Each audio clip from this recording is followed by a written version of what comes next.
Didn't have to cut me off. Think I like it never happened, and that we were nothing.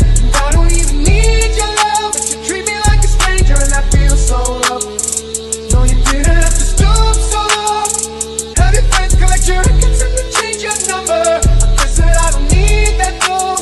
Now you're just somebody that I used to know. Now you're just somebody that I used to know. Now you're just somebody that I used to know.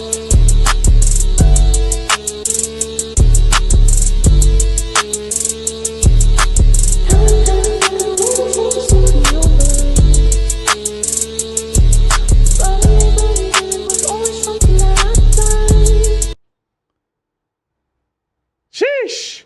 And I'm back. What is going on, you guys? Welcome. It is Dog Cost Crypto here with the glitch in the Hextrix. I'm joined by me, myself, and I, and our lovely assistant in the back there. What's going on, bro? Bro, I'm having a great time back here already. Glad you're back. Glad you're back too, man. It was so funny. I had last time I had a female in the studio, and I was like cussing up a storm.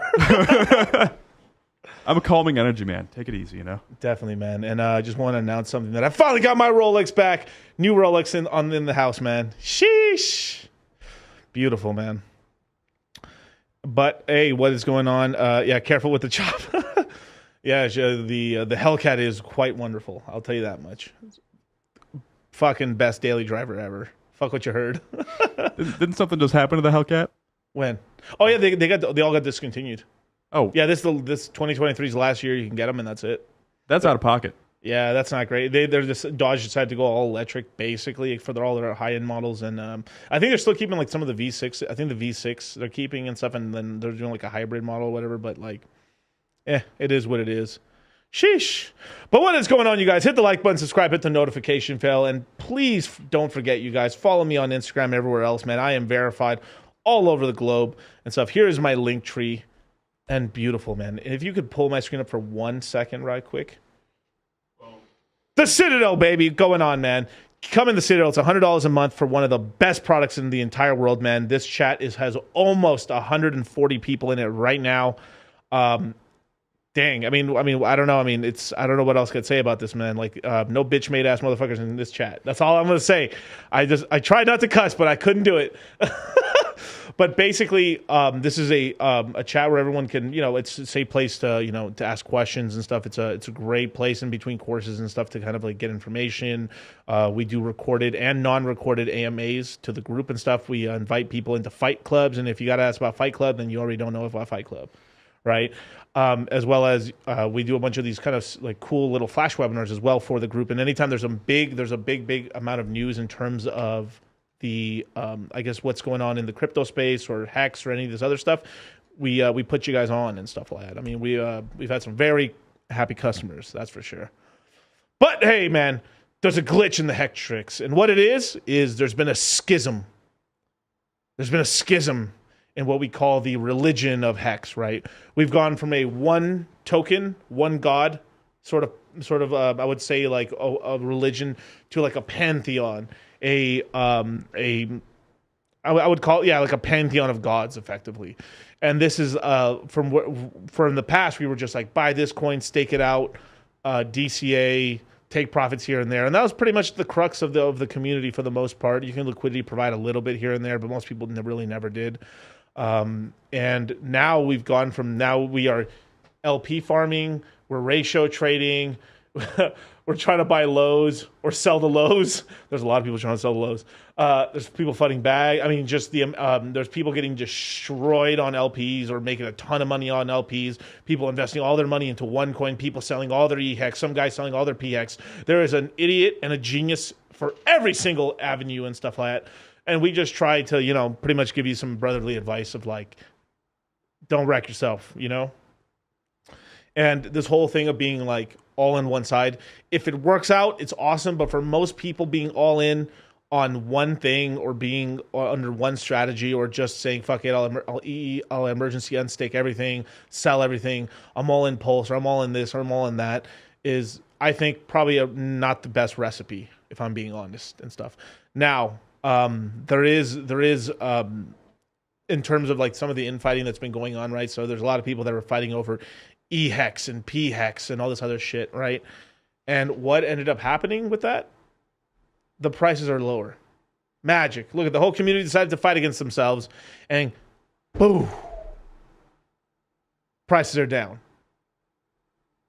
I think combined prices for Hex, if we add up EHEX and PHEX, is both under 2 cents. We did it, you guys. Good guys won. We did it, you guys. We managed to crash not only EHEX and PHEX. We've crashed PulseChain, PulseS, the incentive token, and whatever other tokens are in the ecosystem. Way to go. Mission accomplished. Hit a Pepe.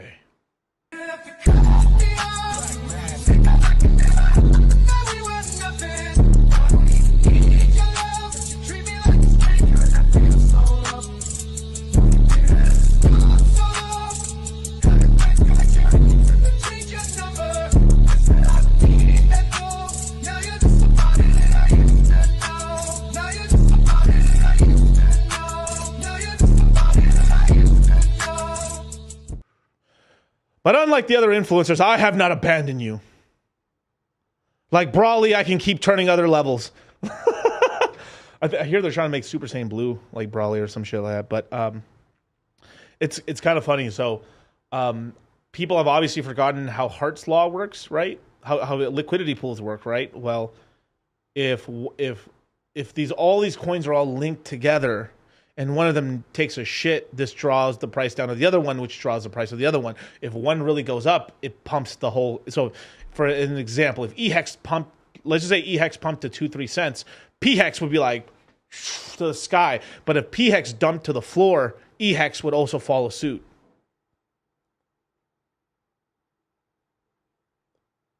But hey, man, I tried. I don't know if people, that last maybe it was 2 streams ago. I think before the one I did with Buck and yeah, with Buck and stuff for Fiat, eFiat, and all that stuff. I hope people read between the lines. Obviously, I turned up the comedy to 12. Oh, LOL.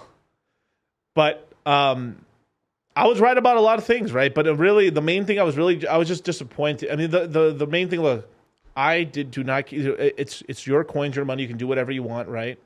But at the end of the day, the only thing I was really against was basically people emergency unstaking stuff that didn't make sense. If you were a guy who had a ton of coins, emergency unstaking, even though you could take a penalty, could probably still be worth it because it's some significant money. But for the average guy in Hex and the average guy who's been around for a while and stuff, or at least for a year, your emergency unstakes were basically like, it wasn't even worth it to, even with the gas fees sometimes. Maybe with a little bit more gas fees, but it wasn't really worth the opportunity cost. It seemed to me was more gigantic of getting rid of it, right? And there was a lot of people in the Hex community who were trying to FUD the EHEX price down for them to basically be able to gobble up. Because in the background, these dudes are all trying to buy the lows. is this like it shouldn't be news to you guys, right? Like I think this is the first real like the first one I've seen the community really like got the psyop. They fell for the fucking psyop. They think the moon landing was real. You know, no, but yeah, man. Global security exec, man. What's going on? Haven't seen you in a while, brother. Let's see. Hey, Miguel, it's good to see you back from the course. Probably already covered this. Do you suggest buying both EHEX and PHEX? I have a large bag of EHEX. Just kind of. All right. So yeah, we'll definitely let's talk about this since I'm on the whole topic right now. So I'm still buying EHEX, but it all depends on the price points and stuff now, right? So I managed to buy some at 70% of a penny. It would have to go a little lower for me to buy. And it's that sort of thing. So so tomorrow is a big day. Tomorrow we find out if the Fed will increase the interest rates or lower them. Right? So we'll find out if we get a 25% basis point. I am on the camp of yes, but there's people speculating. There's these secondary markets where people kind of bet on like whether increase, stay. It's basically like decrease, increase, or stay. It's usually the first two, depending on which way it was going. And right now it's like 70-30. So 70% of analysts are saying it's going to be a pause. I'm still in the camp. We're probably at least going to get one more. But knowing about like how Jerome Powell got kind of embarrassed and he kind of said the plan, yeah, we're planning to do like 2 more increases. That was 1 increase ago. So we had 1 more due. But then because it got leaked, because he essentially Jerome Powell took a call from a guy using a voice changer pretending to be Zelensky, the president of the Ukraine. Real, look it up. This is real world, bro. This is what I'm saying. A glitch in the matrix, you guys. A glitch in the matrix.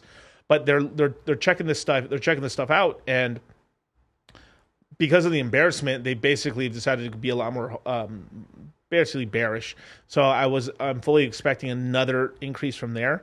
But if they stopped here, beautiful.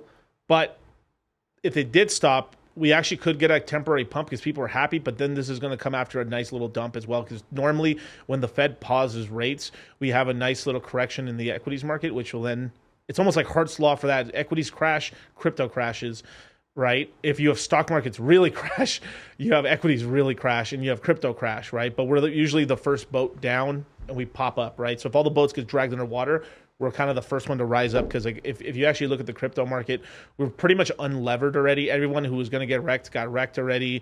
I mean, there's the SEC news going on right now. The SEC, Gary Gensler, right, is going after all these supposed securities, right? And obviously, guess what? Like the one coin that he was shilling to his class. So he had a class. I think it was at MIT. If I remember MIT, it may have been. I forgot what school it was. May have been Stanford. He was teaching a class there, and he was in 2018 and 2019. He was shilling Algorand,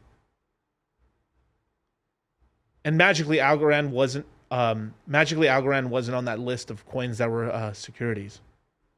Magic, just magic. Someone banging on the door. I don't think so. I hope not. I hope not. Well, it's locked, so I mean, fuck it. Take the shotgun out. Anyway, it's MIT. Thank you so much, Gemma. Yeah, so this is what I'm talking about. He basically was saying, it's not security. He said ETH is not security. He said quite a lot of stuff, and I got to say allegedly, but come on. Then this news really started getting out. They dragged his ass to Congress, and they fucking were giving him a whooping, much deserved, right? And like there's reports now where they basically they surveyed a lot of Americans, and now most Americans think Gary Gensler is very much it's corrupt and stuff like that. Allegedly, looks like he's more corrupt and stuff like that. And then I was like, allegedly, he is very corrupt. What are we talking about? This is the same dude that was in bed, maybe literally, allegedly, with the FTX founder, the FTX founder's parents, his basically the FTX let's go with Sam Bankman-Fried's girlfriend's family as well. Like it's all a big, I almost said the word, dark elf conspiracy. Basically, the dark elves and stuff of that side and stuff like that. I mean, it's just so crazy. If you guys go look the link below and stuff on my channel. I have this stream I did with Rolex Tomasi where we break down the entire FTX scandal. Chinese imperial harem is basically said a lot, basically, of like these crazy chicks that worked at FTX and stuff who had power over Alameda Research, which is the hedge fund arm of FTX, and these people were all sleeping with each other, all fucking 3s and 2s, fucking each other. Disgusting. Haram. My mouth is really dry. That's how disgusting it is. My mouth is so dry right now from saying all that shit. You want to get you a water, bro? Now I got coffee right here. That'll help. Now. So in terms of how I'm focusing my DCAs right now, just to let you guys know, right? So right now there's really 4 coins to buy. Main coins, right? These are the 4 coins that I think are really good buys and stuff like that. Now, these are all Richard Hart tokens, right? Now, you could on your thing, you could take some money and buy some other stuff that's not a Richard Hart token. I think Hedron's a great play. Fiat are great plays. Famous at some point will come out, great plays. But for the Richard Hart ecosystem, let's just say, no, Miguel, I just want to stick. I'm a real American. Fight for my right to shill my bags.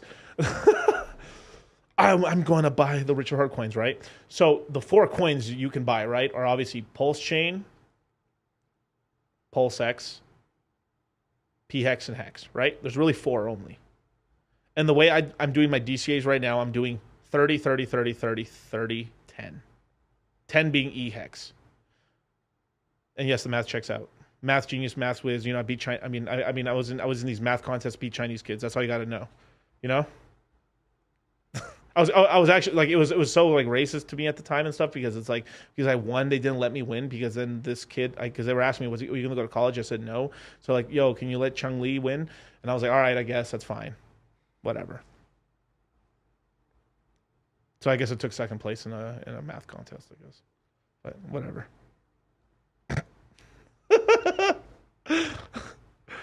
Oh fuck, man. You too could say anything you want on YouTube if you had a channel. But anyway, oh, Global Security Exec, $20. I appreciate it. Do you still suggest stacking Gala? Yeah, no, right now. Now, if you're just, there's people who are following me who are just Hexagons, glory be thy bags. Beautiful. But I still hold Ethereum. I still have a GameFi portfolio. I still have Phantom. I still have quite a lot of other ecosystems I mess around with. But a good chunk of my portfolio, I'd say, I literally, because I've had Hex for a long time, I've DCA. I kind of have, the way I look at my portfolio, I have 2 portfolios. I've got my Hex ecosystem portfolio, which is like, whoo. And then I have the rest of my portfolio over here, right? So I'm still stacking Gala. Matt, well, look, if I'm being honest, I've said this before, I'm not the biggest fan of Matic. I don't like that team. But will it do well? Yeah. But right now there's a lot of FUD on Matic right now because it was one of the coins named on the SEC stuff as being security, right? And there's people right now crying. It's like, I wish I fucking bribed the SEC. You know who bribed the SEC? There's 3 supposed legend. There's 3 tokens that bribed the SEC early on, and like, was Ethereum? No, I should say anyway. There's 3 tokens that allegedly bribed the SEC. That was XRP, and they're still going through lawsuits. There's Ethereum, kiss the ring, bitch, and EOS. Now, EOS, this is the biggest IPO, basically scam, allegedly, scam in crypto so far. They raised, I think, the reports are anywhere from $4 to $6 billion in 2017, very early 2018. And effectively what they did is they paid the SEC and the governing bodies about $10, $15 million, a little slap on the wrist. And they got away with and what they do, so imagine this. You scam everybody, and you don't launch an ecosystem, you don't do airdrops, you don't do nothing. You make about $5 billion. So what you do is you take $500,000 and you decide to spend $50 million a year for a little advertising, a couple people to work on a fake office, and you pay a little bit of YouTubers to talk about here and there, small channels about EOS that it's not dead, and you make sure you buy little coins here and there so it doesn't go to zero, so it stays around $4, $3, $2, $2 to $5. Cool, now the coin isn't dead. Then from there, you then transfer the $4.5 billion to a different company, and then use that $4.5 billion to buy Bitcoin. But remember, most people sacrificed for that project in Ethereum. So they market dumped Ethereum all of 2018 and 19. Oh, Charles, I'm sorry. 24 million. Forgive me. $24 million. They paid $24 million of the $5 billion they made. Yo, I take that deal every day too, bro. That's disgusting, right? Now, after the fisting they gave Ethereum, they literally were selling. They were one of the largest holders of Ethereum. They started market dump because they wanted to kill Ethereum at the time. They literally did. They were selling Ethereum off. So Ethereum should have in the 2019 bear market. It should have only dropped to 300. We dropped to $78, which I bought. I bought the low on Ethereum. I bought the low on Bitcoin. I bought the low on Litecoin. I bought the low on all these coins, right? Because I stayed around, right? It was a ghost town over here, and this is why I'm here. I'm still here today. Look, the bottom is supposedly in for Bitcoin and Ethereum in November of 2022, and right now we're still reaching for the bottom of the altcoin market and stuff. And here I am. Still, maybe this is the bottom for Hex right now, and I'm still here. Half the streamers for Hex. All these guys for Twitter. Right? Now. Trevor, I'm too poor to super chat. I got you in 2025 though. Shut up, bro. That's my homie. Oh, such a dickhead. I love you, bro. But basically, they dumped all these billions of dollars of Ethereum and crashed the price to that price because they were trying to kill Ethereum. And Ethereum almost died for a second. If I remember correctly, who was the I want to say it's Andreessen Horowitz. Andreessen Horowitz may have actually ended up they bought the Andreessen Horowitz, I think, opened a fund. I used to remember the amount of money. It might have been like 200 or 400 million dollars. They injected into Ethereum projects and stuff, and basically bought the bottom and basically stopped the bleeding on Ethereum for the teams and stuff, and made a bunch of investments in the space. And that's what stopped Ethereum from basically bleeding out in 2019. Now.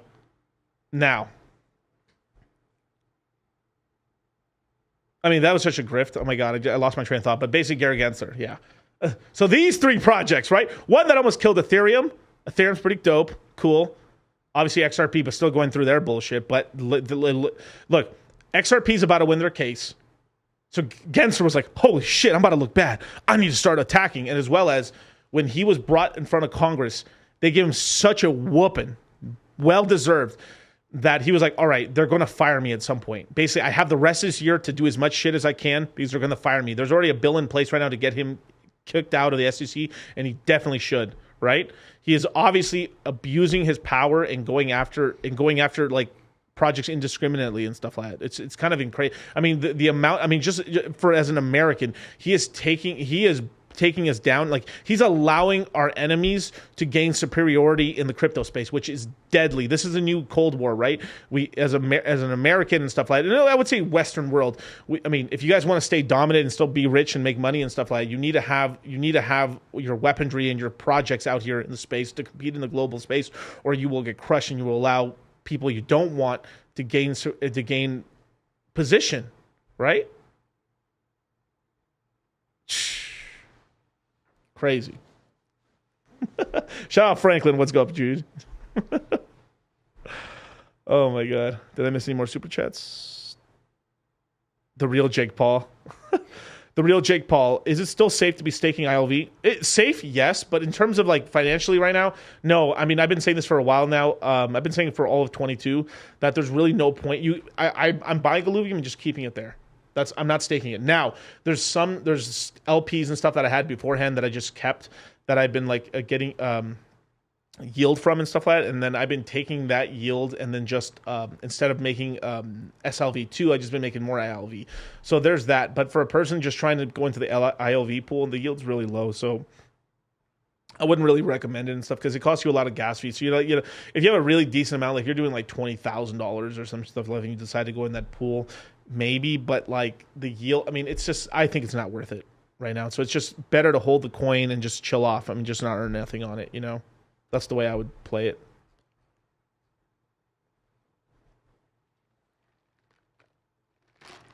Imagine doing Miguel's taxes. Yes, very hard. Very difficult. So okay, so I invested into Cum Rocket, and then I took so basically I bought the low on Cum Rocket, sold the high, then took that money and went into Cummies, and then the Cummies I staked it on an LP pool, and that LP pool provided me a bunch of yield, and then from there I went into 9-inch, and then from 9-inch I was able to stake and got on my BBC tokens, and from my BBC but yeah, whew, give a Pepe for the tax consultants.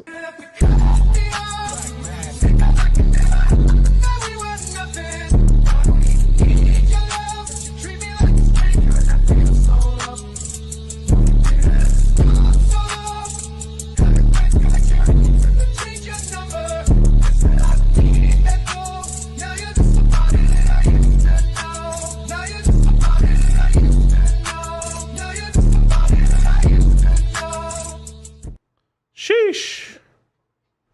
Now, what did I miss? As a matter of fact, let me introduce somebody right now because I missed some super chats that I just do not see. The man, the myth, my brother. What's up, Kyle? Yeah. Glad to fucking be here. Go ahead and pull that mic closer to you, my friend. Kylo There you Trend. go. Yeah. The super chat guy. You know, the little brother of Hex goddamn Jesus. Thank you. So I'm here trying to do super chats, man. Yeah, man. IRS has entered the chat. That's right. Fuck. So, hey, welcome, Kyle. And yeah, man, like, you read some super chats for me? Like, which ones did I miss? Yeah, of course. You missed Real Jake Paul in the first. He said Hex needs to go up so I can buy some 304s. Okay. Wait. Hold on. Yo. Stop. Hold up. There's a picture on my actually, as a matter of fact, let me go on my Twitter real quick. This is a very important lesson for you kiddos. Let me go back. What are we? Here we go, right? This is you, bro. You're gonna fall into this pit called coochies. These are the life goals here, man. Stay on the mission. Them coins, right? These coochies are going to stop you from getting that, man. You want to have so much money that you're spending passive income on hoes. You're not spending principal. You're spending interest and sometimes interest on interest on these coochies. Pick up the Rational Mail series. It's a wonderful book series. All right, what's the next super chat, Kyle? We have Ryan Sullivan. My thesis is, let me see, just got a new one. My thesis is P-Hex will outpace E-Hex until E-Hex T-shares are... Start again. I did not listen at all. I'm sorry. Okay, well, fuck. All right. Ryan Sullivan says, my thesis is P-Hex will outpace E-Hex until E-Hex T-shares are on major discount. Then E-Hex will siphon out liquidity from P-Hex. Also, welcome back. Thank you. But that's yes. Now, the overall, that's probably true, but there's a thing, right? So let's talk about it. The glitch in the Hextrix. For some goddamn reason, I don't know why, the God Whale decides to sack 830 million Hex into BankX, which is a stablecoin backed by silver. Huh?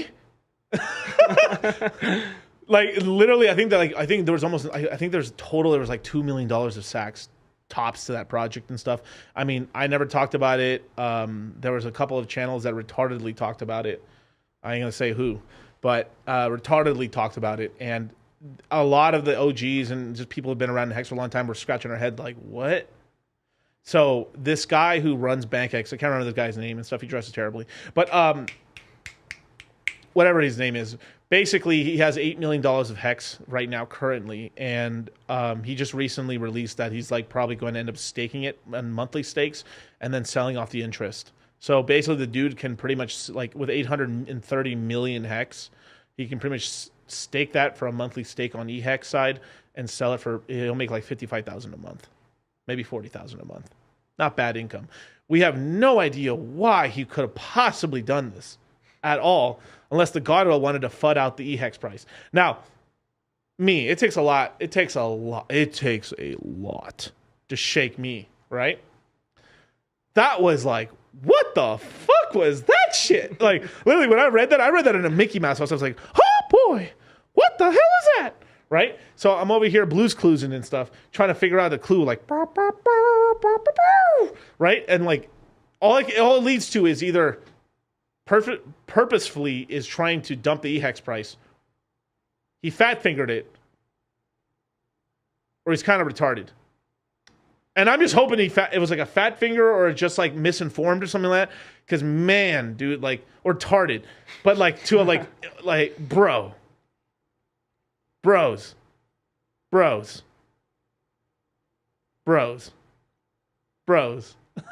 It wasn't Randy. Bros. It wasn't Randy. Remy's a fam. Bros. Damn it, man. I really like the God Whale. Jesus Christ, he was a cool dude. Like, I wouldn't even got mad if the God Whale sold some hex and stuff. I was like, yeah, man, dude's been around forever. He should take some profit, whatever. But like, homie, I don't know. This is too much. Send it to me. You might as well just said 830. I would have took that cash, staked it out, and then out of that $55,000 a month, I would have spent it on fucking community activities. Like, you could have donated it to me. I would have you could have DM'd me somewhat. I would took it, staked it out monthlies. Take that $55,000 a month and spent it to help the community out. Man, let this do his job. That would have been better for the fucking.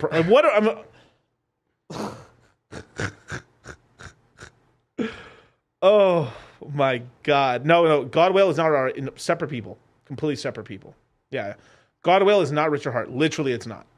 Trust, it's not. It's a different person. Just a person that got into Hex early on and stuff like that. But usually, he's been a buyer, staker, and then just chilled out with liquid and stuff. So he's been cool dude, right? But Jesus Christ, bro. What now?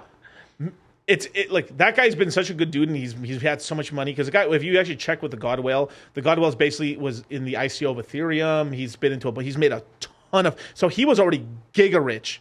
I'm talking like private jet rich before he even got into Hex. So he didn't really even need the Hex. But obviously, we're all playing the game of money. The game of life is just more numbers, right?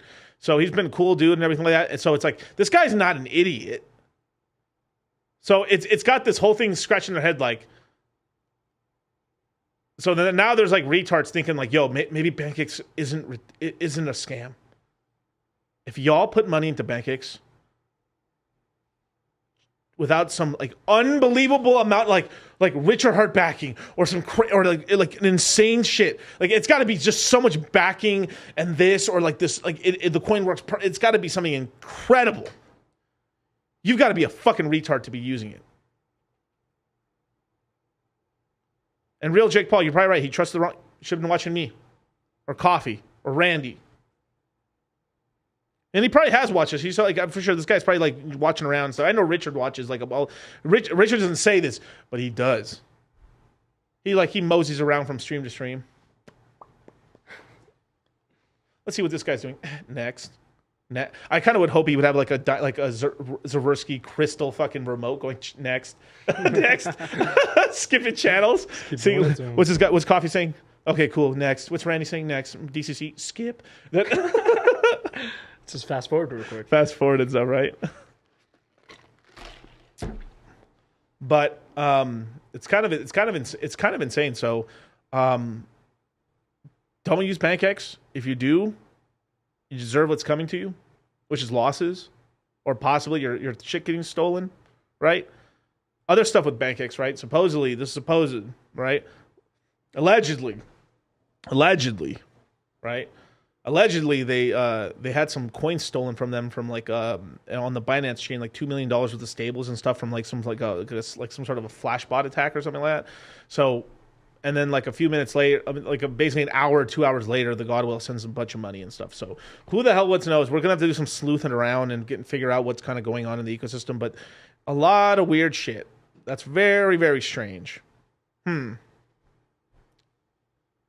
So, he has recently said, like, yeah, I'm just gonna be staking it or whatever, and then that's it. So cool. All right, but. We'll see. I mean, basically, so because of that, right? It's kind of put this hamper where there's one bad apple that could dump the price down and stuff. So people have been contacting this dude from BankX, yo, sell at OTC, but the guy's like, fuck that shit.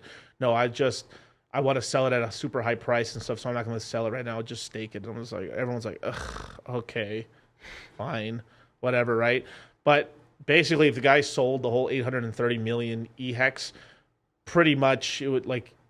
He would like tops get like $500,000 because it would just wick the price so much lower. So the dude can't market dump it. And then if he starts selling small chunks, then people will see him and then start selling EHEX off because they're front running him from selling. So like he's in this conundrum where like basically he's like he has to fucking OTC or he's retarded. And then you OTC for like $1 million or $2 million, more money than you're gonna get anyway, and then the coins start pumping, or you figure out some way. So, Jesus Christ. Let's see. I unsubbed. His lips are bothering me a lot. I don't know who he's talking about. L'Oreal. Anyway, yes. Tweety Bird says DCC's reference game is incredible. Yes, it is, sir. Watching EES monthlies at some point. Bro. Oh my. You know what that actually would be like? You imagine he staked it all and then just EES'd it. I'm like, I'm going to give you a shot, homie. I'll give you one. Like, all right, that was kind of cool. All right, like, that could be one thing you could do. Or he just says, hey, bros, you know what? How about this? I'm going to keep a quarter of it for monthlies because just for the revenue for my project. And then the rest of them, I'm going to stake it and I'm going to EES it as a gift to everybody else for T-shares. Redemption arc? Redemption arc, maybe? Possibly. So because of that, right? So a lot of people are, especially a lot of big players and everyone else who's really tuned into the Hex ecosystem is kind of like a little bit like, oh, fuck, EHEX is going to do bad. So because we have this dumper possibility, EHEX is going to take a while, right, to recover. But am I still DCAing? Yeah, of course I am, dude. It's like $7,000. I mean, well, actually, let me look. Pull up the screen for 1 second. All right, the handy dandy notebook right now. So right now, let's see, where is it? Hex on Ethereum, yeah, it's basically 7.1. So right now, for 71, here, let me click on the token. So right now, for about $7,100, you can get yourself 1 million Hex. Not too shabby, right? But I mean, obviously, half a penny to like 22% of penny is really cool because basically with 10, I mean, if it gets to like 20% of a penny, 10 grand buys you 5 million EHEX. Not too shabby. At some point, this thing will pump back up and it will start doing well and stuff because it keeps dragging down the price of PHEX, and it will. And it is literally retarded to let EHEX die. You know why? It just makes the whole ecosystem, it makes us all look bad. Because most people don't even know that PulseChain even happened. That's good. That means people to get into the ecosystem. But most people don't know. So people, when they look at, oh, Hex is down, right? Like half the people complaining are like, oh, Hex is down so bad. Because it is, right? But they don't see the other ecosystem, all the people that sacrifice, all that other stuff, right? So it is actually an onboarding tool, right? So we want EHEX price to be decent. Obviously, if PHEX can be higher in price, it's cool, whatever, that's fine. But you don't want to let the ecosystem die because it makes us look bad. It's an onboarding tool to get Ethereum money into the Hex ecosystem. Because if people have EHEX, well, they're like, well, I bought this EHEX bullshit. Let me just bridge it in because it's free money anyway. I might as well use it in the ecosystem. Now they're in, right? And then there's a bunch of these retards in the Hex community. And let me say retards with a hard R. Double R. Saying, let EHEX die. What, so we get less money in the ecosystem? I mean, me and Buck were in agreement on this and stuff from EFL. We're like, that is retarded. It was so stupid. Now it's just about, now it's this game. Now it's the game of whales. The game of whales, right? This ring around the fucking crapoli, right? Now we're in this game right now of how low can we go, right? Where it gets so tempting that people pull a little Ethereum or some USDC or some DAI out of their pocket and say, you know, I might piss. This guy's been on fire for a while. I'll piss on him to take the fire out, right? And that's what's going to happen. And Franklin's right. Most crypto influencers do not realize that there are 2 hexes now, right? They barely even know that PulseChain was going on. Now, some of the bigger ones like BitBoy, we read Crypto Miami. So some of these Bitcoin maxis actually did know about PulseChain and stuff. They were kind of asking questions and stuff, which is really interesting. But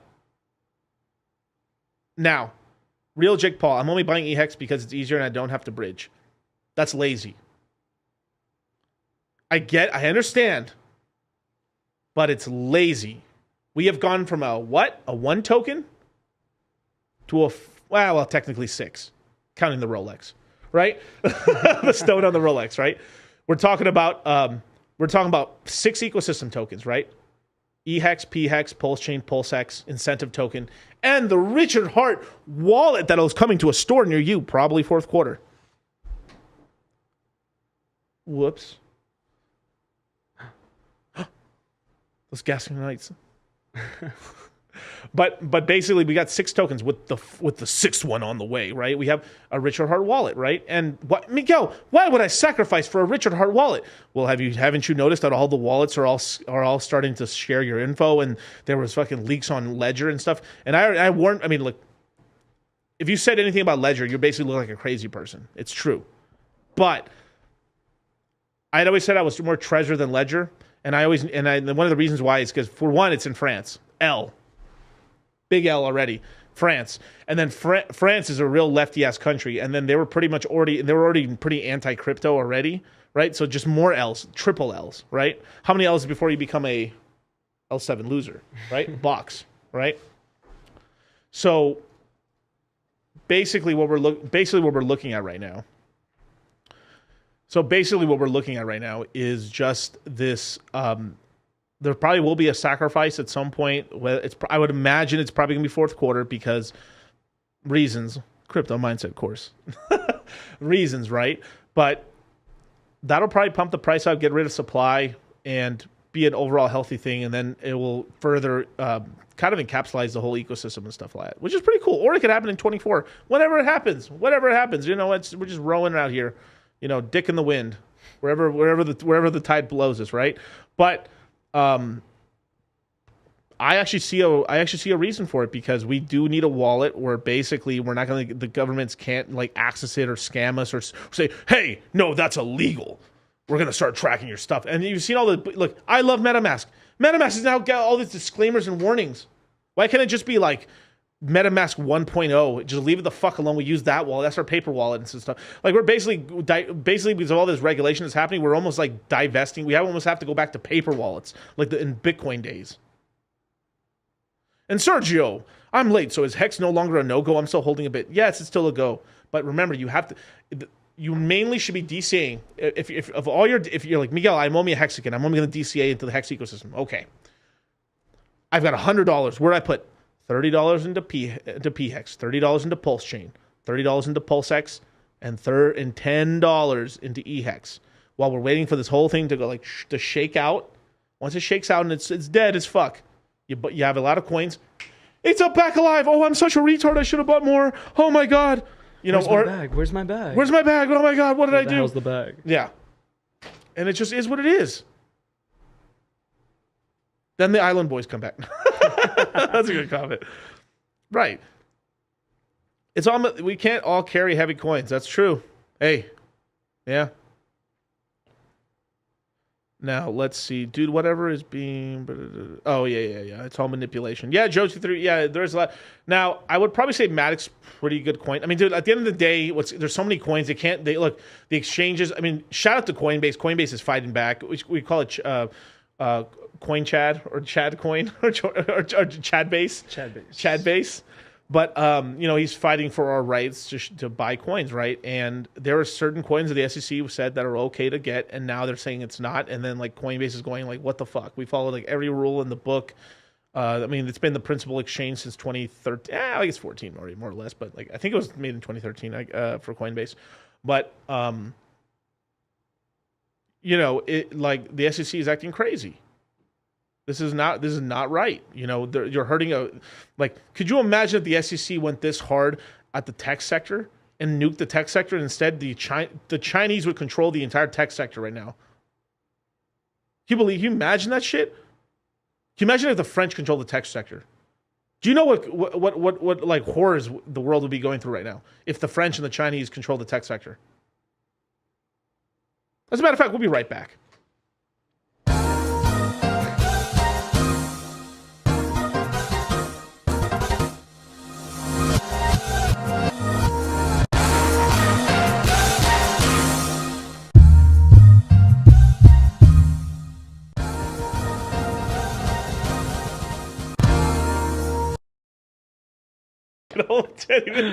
Oh my god.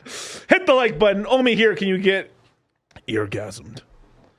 But any other super chats I missed, Kyle? Yeah, we have real Jake Paul saying, "Hey, Hispanics taking over with crypto. Mad respect, DCC." And T. Deegan, do you think that one T-shirt will be worth one BTC?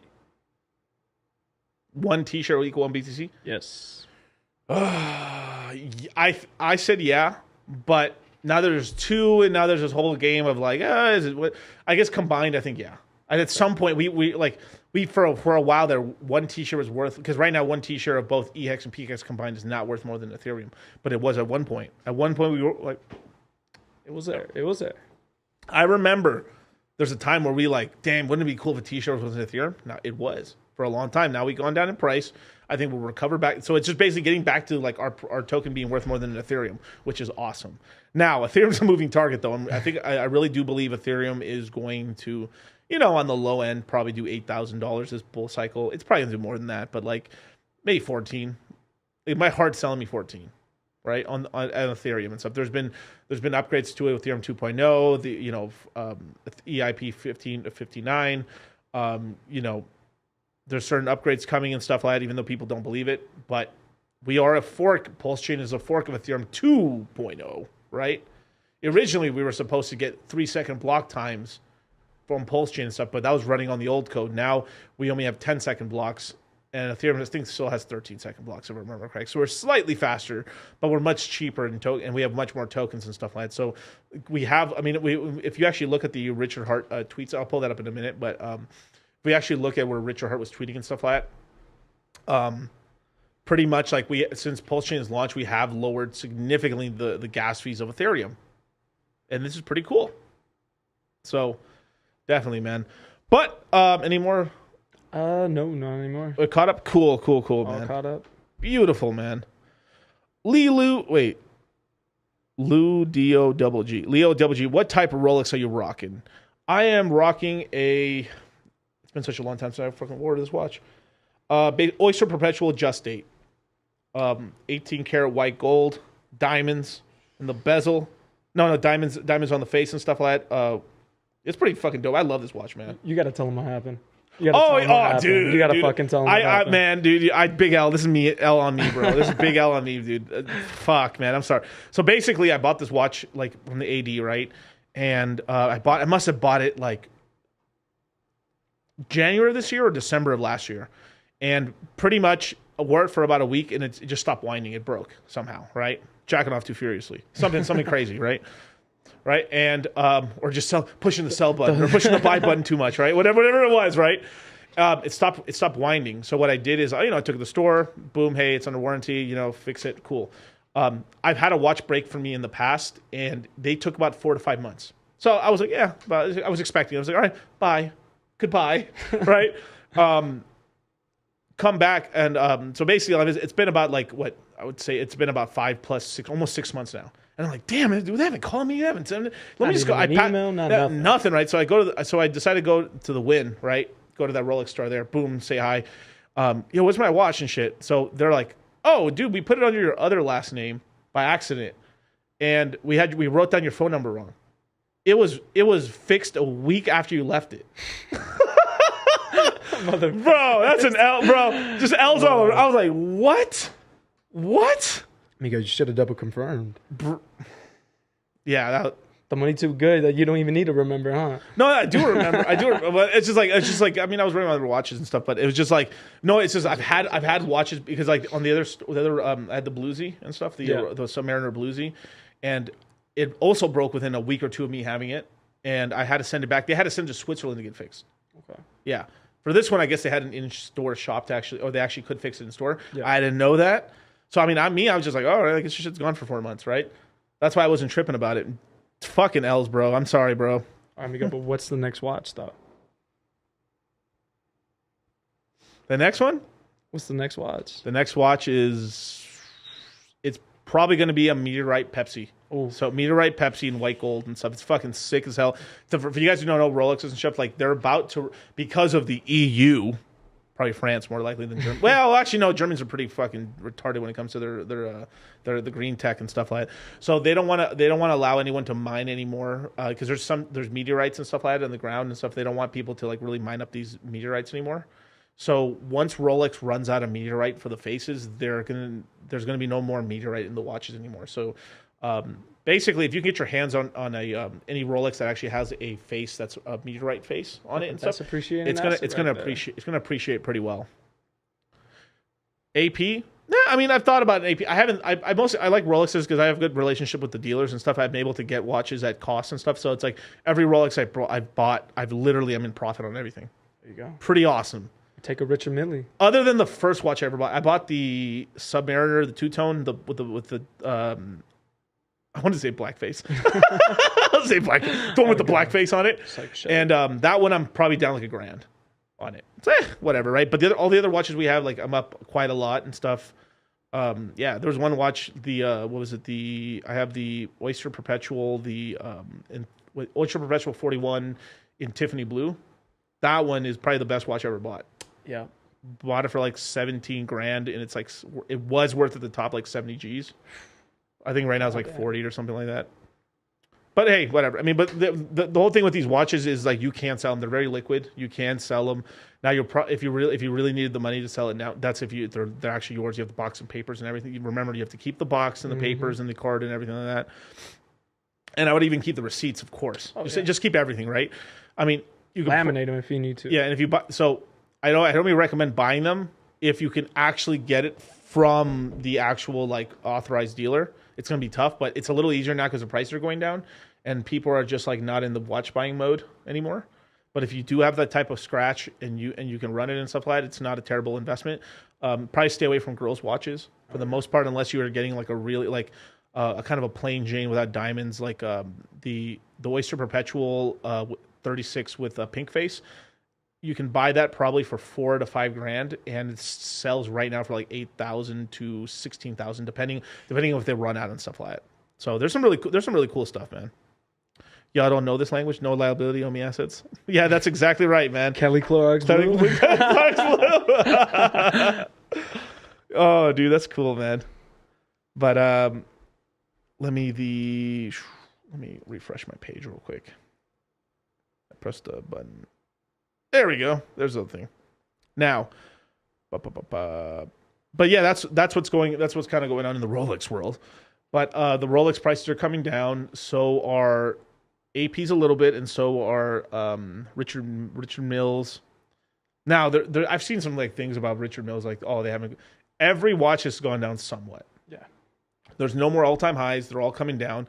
And the most thing holding down the watch market right now is the stock market, not crypto. Though if crypto is going bananas, obviously you get an uptick somewhat, but still it would still be like equities also have to do good. So equities are kind of like mulling around like this, up a little down, and real estate's doing real bad, especially commercial real estate. Those high interest rates are fucking the real estate market really hard. But you have BlackRock buying about like half the houses in America, or attempting to. Any single goddamn house they could get their hands on. And people ask, like, Miguel, why is BlackRock and some of these investment firms buying single-family homes and buying multifamilies right now at any price? Because they need income. They need dividend payments for all the retirees. BlackRock effectively is the retirement fund of the rich boomers. So still the boomers are bucking us somehow. It's like they'll take the L now, but they'll win later.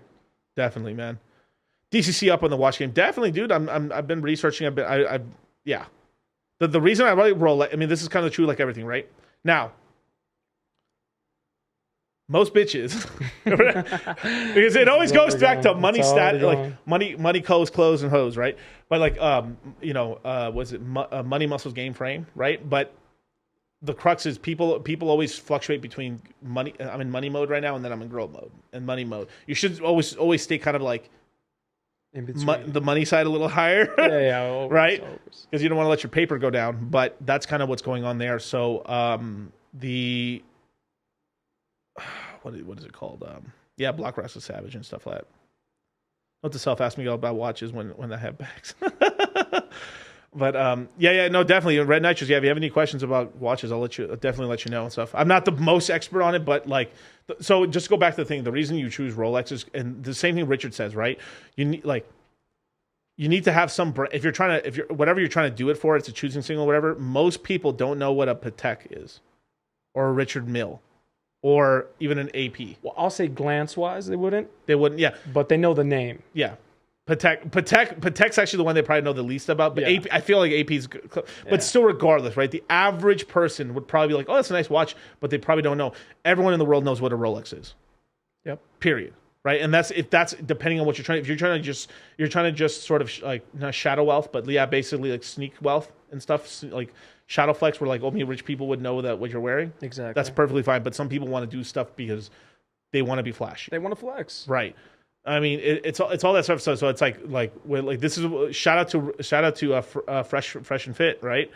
But return on flex. Yeah. Me and Justin Waller, me and Fresh, me and a bunch of other people in the space and stuff have talked to this thing about return on flex, and depends on what you're trying to do, right? If you're just trying to I want to have a nice watch that I know it's worth a lot, but I want to keep it on the low, probably Patek, right?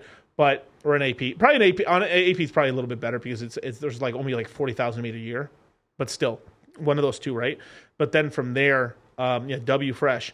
No, but then if let me tell you this: the best thing you could ever do for yourself if you're really trying to get attention and shit, buy a fucking supercar. Yeah. The watch is nice. Like you have a nice watch, it's a conversation starter. You literally shake people's hands. You get a little more respect in a room. It's true. And fuck what you heard. Anyway, you have a nice watch on. They're like, all right, well, he's at least not a complete pleb. Yeah, more respect. More respect. It's like, hey, nice to meet you, man. What's going on? The watch will literally say, okay, I'll give this guy 2 seconds. That's it, right? The car, like I've seen it, right? Like I was driving a McLaren, right? Shout out to Super X. no, but I was driving a Fresh's McLaren and stuff like that, right? Over here in Vegas, and he actually rented one over here in Vegas, and then he had his actual one in Miami. 720S. I think it is a 720S. Maybe in 600. Okay. Maybe in the 600. Something like that. But something like but McLaren blue one and stuff like that. Bro, you're driving around, and everyone like we went to I don't know. I should say, but for some reason, Fresh made me go through a drive-through through like Chick-fil-A for some reason, right? And we're going through there, and the kids outside were like losing their goddamn. Everywhere we go, like, oh my god, Mr. Miguel, like, dude, like it's ridiculous. And then Fresh is just, I mean, this is shit just Fresh says, and it's true. It's like the amount of people who are really, really rich where it doesn't matter to them is like such a small amount of the population. Yep. 95% of the people you meet, that's impressive too. Yeah. And depending on what your business is or whatever, right? That's the people you are trying to make business with. Now, if your business is basically catering only to the hyper wealthy, then never mind. You just got to have a car. You basically just get yourself a Bentley or a fucking Rolls Royce and drive around and just see you're presentable. Just get that Continental.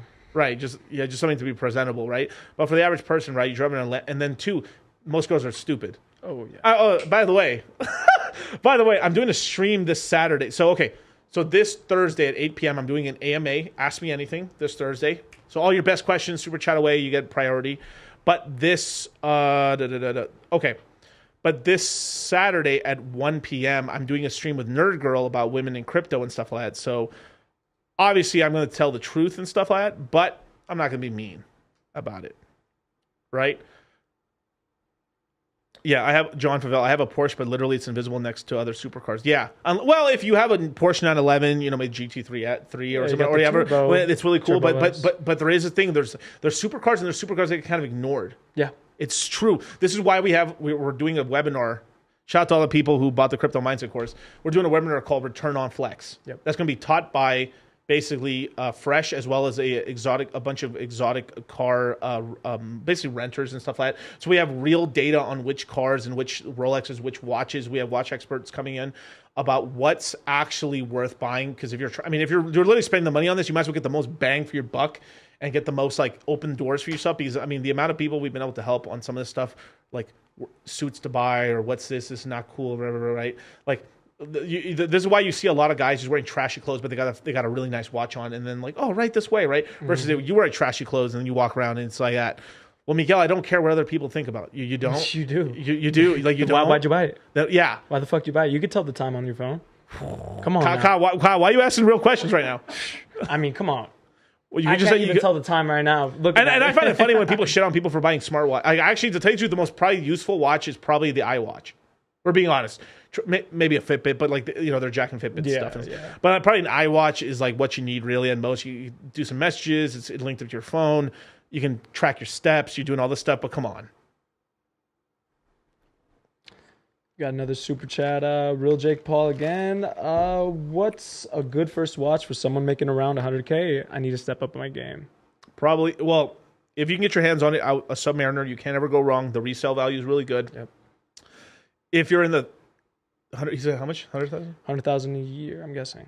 Yeah, if you can get yourself like just a stainless steel Submariner, I think the Submariner, because you basically want to have a nice like either a 40 or a 41 millimeter. That's the guy watches. Yeah. You probably, unless if you're a smaller guy, a 36 would work out. So an Oyster Perpetual 36 with a nice color. What's his name? Myron has the red one and stuff. Same one LeBron has.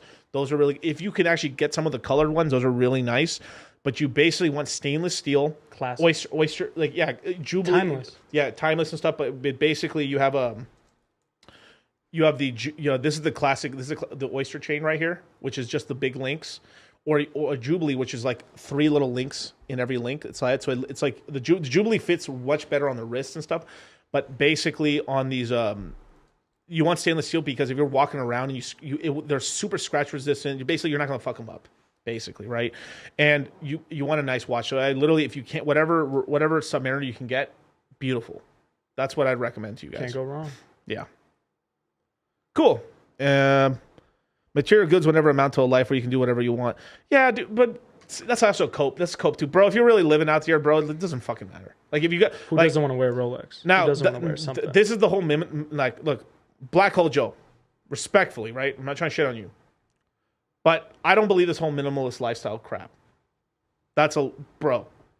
No. Basically, let me make enough money just so I can do this and this. Then what happens over time is if you really take, then you're just vacationing, not keeping your eye on the ball, and then over time inflation could get your ass. Basically, you want to make so much. I mean, look, recently, what did Andrew Tate say? In order to live a good life, you need about $38 million. Yeah. $38 million you're investing in stuff, and you're going to have passive income off of that. Probably good for 20 years or so, and then after that, it starts you could make some bad investments or something. You could whittle down, basically. But still, incredible life, right? Yeah, it's a cope for brokies, all honesty and stuff like that. Pretend you're rich and all you're going to do is go to sleep. But it's not even pretend to, basically. Pretend you're rich and all you're going to do is go to sleep. Yeah, like you're not going to do much and stuff. You want to have enough money to protect yourself, protect your family, actually have a family. And I said this on my last stream. This was it got clipped a lot. A lot of people took this on Instagram and put it out there, but go have a family, right? If you don't have a family, imagine 10,000 men in your history of your bloodline, every human right now, it's a descendant at least of 10,000 men. 10,000 men that survived this world, found a mate, had a family, got a chick pregnant, and you are the culmination of the 10,000 of those 10,000 men, and probably 20,000. The numbers work out this way. You have statistically you have twice as many grandmas as you do grandfathers, because basically the women would sleep with about 50% of the population historically. Okay. So the average guy would have 2 kids who would have kids, and the woman would have like 1 or 2 kids max, right? And the other half of the guys didn't have any kids, so they were bred out of the fucking gene pool, effectively. So you're the culmination of 10,000 men who had children, and you've decided I'm gonna stop it right here. You're breeding yourself out of the gene pool. When you really think about it, you're like, holy shit. I mean, why the hell are we making any of this money? I've betrayed my bloodline. I'm not now. There's no knock on someone that can't have kids or something. That sucks. Fuck. Right? But outside of something like genetic, right? Like, this whole thing is like, oh, this world's so tough. Imagine being around in the 3rd century telling me like, oh, shit's so tough. They still had kids? Yeah. Like, that's just cope. There's so much cope going on. Don't have kids. Oh, I want to be a minimalist. Oh, my pussy bleeds once a month. Go travel, go live your life, but see how long that lasts. See how happy you really are. Right. Now, Black Hole Joe, family, farm, lamp, yes. Now, what we're talking about, return on flex, yes, is for people who are trying to like in this world, right? It is the flex, where the sexual marketplace has changed. Has changed. Now, if they still have, like, you want to know something crazy? You don't have to be lonely on farmersonly.com. Yo, homies are still got fucking dating pages for farmers, bros. And they're still like, oh yeah, I'm over here on my John Deere right here, man. This fucking 18-wheeler, man. Like, I was like, oh, you're still driving around in that little cat, that little fucking poverty cat. I'm over here in my John Deere, man. I've got a whole fucking operation and shit. That takes serious money. Oh, is that not stunting? It's a different type. Oh, you're going to date that guy? He only has 10 acres. I have 100. Oh, wow. He only owns 1 bar. I own 5. Oh, damn. He only has son. 1 tractor. I got 5. I'm saying, let me tell you this right now. Let me tell you this. Jay Waller walks into a country bar. He's taking your bitch. You don't have to be lonely on farmersonly.com. Shing. Can you imagine I get sponsored by that? I was like, fuck, all right, farmers only. We have a banner in the back. There's a status showing off game in every all right, I wasn't going to go into this, but fuck it. Even in the survivalist genre, the minimalist genre. Oh, you still buy store-bought? I pee on my food and grow my own. There is the status game because they're not like any place where it's not about money. They're trying to dick measure with status. Anything. Oh, do you only like watch? Let's just say I'm survivalist. Oh yeah, I camped by myself out in Alaska for about a week. Only a week. I did it for a month. Only a month. I did it for 3 years. You still hunt with the rifle. I do a bow. Race to the bottom or race to the top. Camps of people. Since we can't compete on wealth, or since we're not doing the money thing, I'll compete on who can suffer the most. Who's going to carry these boats? You don't know me, son. You don't know me, son? You don't know me, son. Yeah, like don't knock the farmers. 1.5 million. Does that sound like broke to you? That don't sound broke to me. Yo, that sounds more expensive than a fucking Lambo. But it's all about what is your demo? Where you like there's this whole thing too, and like some of you guys need to read some of you guys need to watch Fresh and Fit. You guys need to Jay Waller, and you guys got to watch what's his name, Sterling and stuff to make sure your dick works, dick game on point, right? These 3 people, you guys need to watch these people because it's apparent. Not some of my followers, because I see some people who aren't subscribed on here that are like, it's apparent that like you don't understand. Now I understand and this whole dream. There's this whole thing of I want to retire. To what? Humans were naturally unhappy. Yep. Sure, we have our moments of really happiness. Having kids, there's fulfillment. There is fulfillment in life. Having a family, having some kids, seeing them grow up, seeing them go. That becomes your fulfillment. That's beautiful. Being able to help people, but let me tell you this: doesn't matter how rich you get, you don't escape work. Never. Because even how late, if you become peak lazy, let's just say you have all the money in the world and you're just in bed watching fucking Netflix and jacking off, and you're just like, oh fuck, I gotta take a shower. Oh, and then you're just in bed for 8 hours. Oh, I gotta get up. Oh, everything becomes. It doesn't matter how good you got it. You will make everything a chore. Yep. Everything is a chore. So no, there is happiness in life, but you can't be at peak happiness. It's the same reason why people on Molly, they take Molly. They're super happy. What Molly or ecstasy, all this shit just makes you super happy and glad. Then you get down. And then you go down because what happens is your body regulates that. Well, this fucker's been happy for 8 fucking hours. I got to make this guy depressed for 2 weeks. For like 2 days. And then what happens is these guys who take Molly all the time and ecstasy and shit, eventually what ends up happening. So let's just say you're set as a human. Your set is 5. So at 1 out of 10, right? 10 being ecstatic, 1 being you want to kill yourself. Let's just say you're usually around between the 4 and 6, or just fluctuating all the time, right? But what ends up happening is that when you're using these fucking drugs, which don't do, I mean, you can, if you want to pop a little Molly once a year, whatever, right? That's fine. But people who consistently are doing Molly and going to raves and doing all this crazy shit, what ends up happening is your set point is 5. Now naturally, You're at 3 or 4 now, and now when you're like kind of happy, you only go to 7 instead of like peaking at 8 or 9 or 10 for something very happy. So it means you imagine you did this fucking amazing thing. You're so happy, but your set is a 3.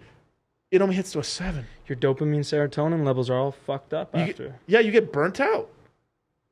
Like this is why these traders, like, it happens even in crypto. Like once you touch 1 million, you're like, you know, you make 100,000. You're like, oh, that's cute.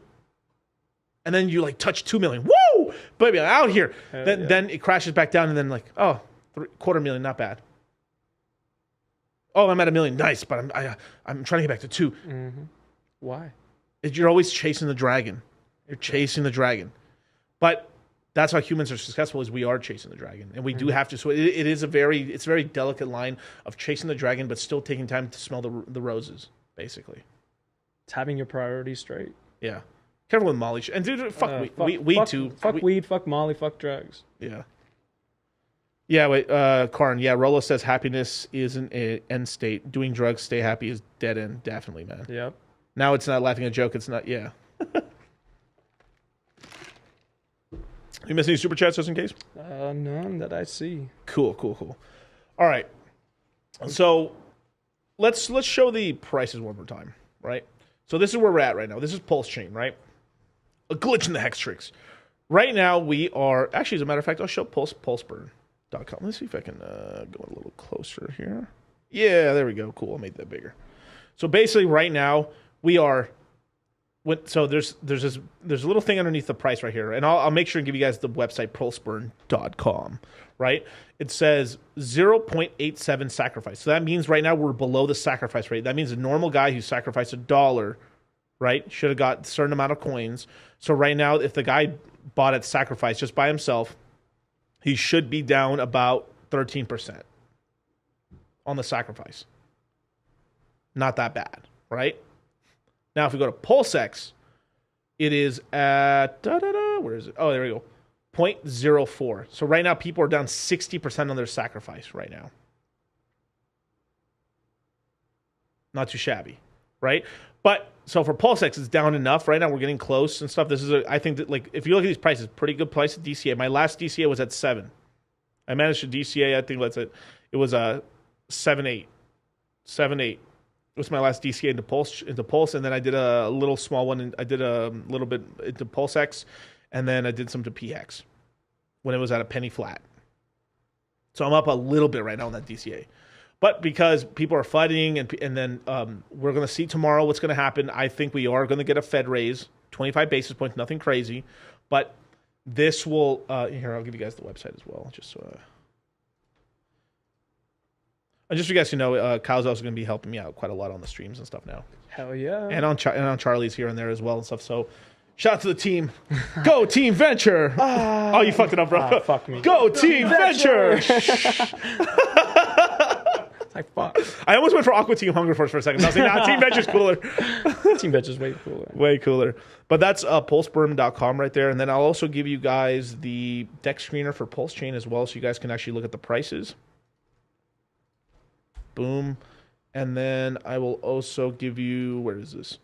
Here is the PulseChain app. So let me copy this real quick.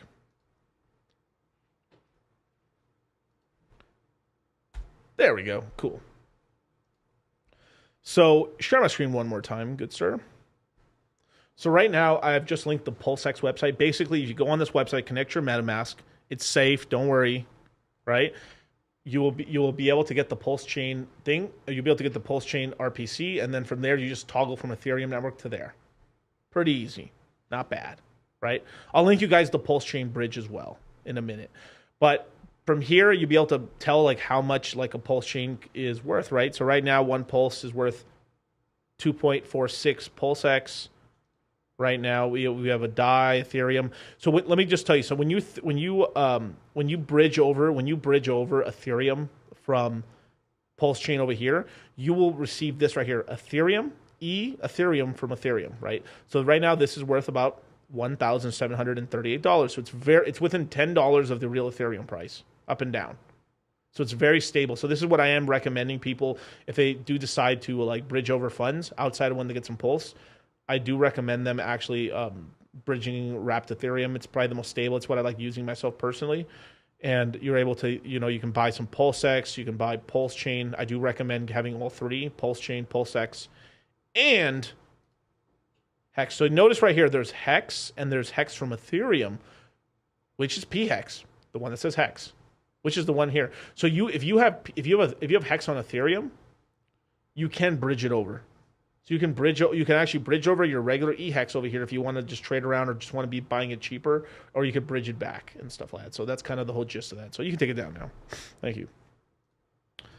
And yeah, actually, one more second, just because I keep getting asked. Sorry about that. Once you have your wallet connected right here, full screen me. Once you have your wallet fully connected, because I don't have a wallet on this one. Once you have it fully connected, there's gonna be a little MetaMask box right here. This is where you add the tokens to your wallet.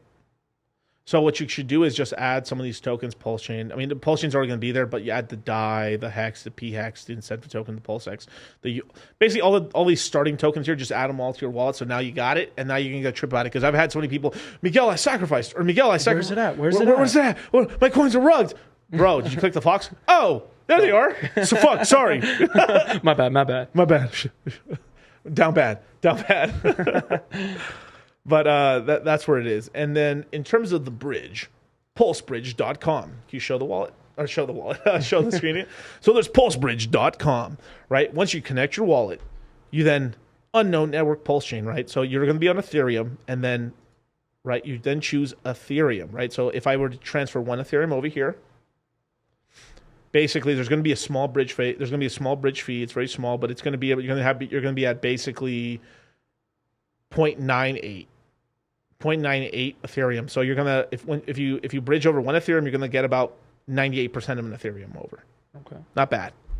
And then it shows up usually within. It says estimated completion is 30 minutes. You sometimes get it in 10 minutes. So if you wait 30 minutes, basically, you're gonna get your funds. Done. You also can buy wrapped pulse. So you can actually so once you go on this website right here, you hit copy. This will give you the address. Token address. When you go on to Uniswap, you then just copy and paste that into Uniswap, and then you can buy wrapped pulse. What I would recommend is just buy a little bit. By a little bit, I mean like 10% of an Ethereum, something like that, small amount, 5% of Ethereum, and then that'll give you a decent amount of PulseChain. So as an example, then from there, so you can then bridge over wrapped pulse, and then you will have pulse on PulseChain. So just like we have an RC20 token version of Phantom, and you bridge it over, same sort of thing. Like when we go on Spooky Swap. get your boo. Get your boo, baby. Now, let me see. Do I not have it? I guess I have to find it, but I'll search it up right now. Kyle, read the chat real quick. What does the chat say? Yeah, we got Corey Rutherford. I don't think it will, but Into the microphone, brother. Oh, my bad. I don't think it will, but FUD and the price drop later this year. And if you add the recession, we could see eHex in the thousandths of a cent range if the rest of the market tanks. Big time love and respect, brother. It would only probably get that low for like a second. Now, it's going to be so cheap. So 10% of a penny, 20%. We're talking about a million eHex for $1,000. If it's a 10% of a penny, 20% of a penny is $2,000. 30% of a penny is $3,000. Half a cent, 5,000 per million. A penny, 10,000 per million. There you go. So it's this whole thing where, like, I mean, it's probably going to be somewhere between 10% of a penny to 30% of a penny is probably going to be the absolute low on it because it's just so damn cheap. You can just buy millions of them for nothing. So, like, yeah. But as an example, right? Let me go to the bridge. All right, share my screen one more time. Let me just destroy your eyeballs. Let me see if I can put that on dark mode. There you go. Cool. SpookySwap.com. Ew, Miguel, why are you showing me a shitcoin? Ugh. But here's a bridge as an example, right? So Ethereum to Phantom. Choose a token. Look, Phantom. This is an RC20 token version of Phantom. If you bridge it over, you will receive Phantom on Phantom. Mm-hmm. It's the same thing as the Pulse bridge. You buy wrapped Pulse. This is an RC20 token of Pulse. You buy Pulse. You then bridge it over. I only recommend, because if you actually look, like usually with these bridges, right?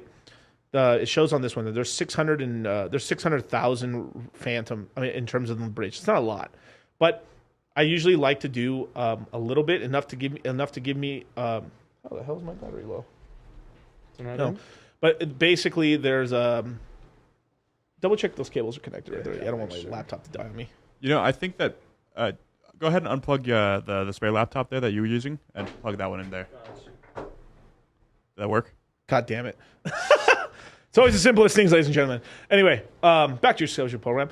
because there's such a small amount of wrap phantom here, it takes a little bit. It could take 30, 40 minutes for the coins to get there, which is like everyone's just like, oh my god, bro, there's this big coin with 10-minute blocks. My god, when I shoot myself, right? I want these 13-second, 10-second blocks, right? But once you do it once, you don't got to do it again. Same thing with here. You send a little wrap phantom or a little bit wrapped PulseChain over to PulseChain. Now you have PulseChain to do your transactions.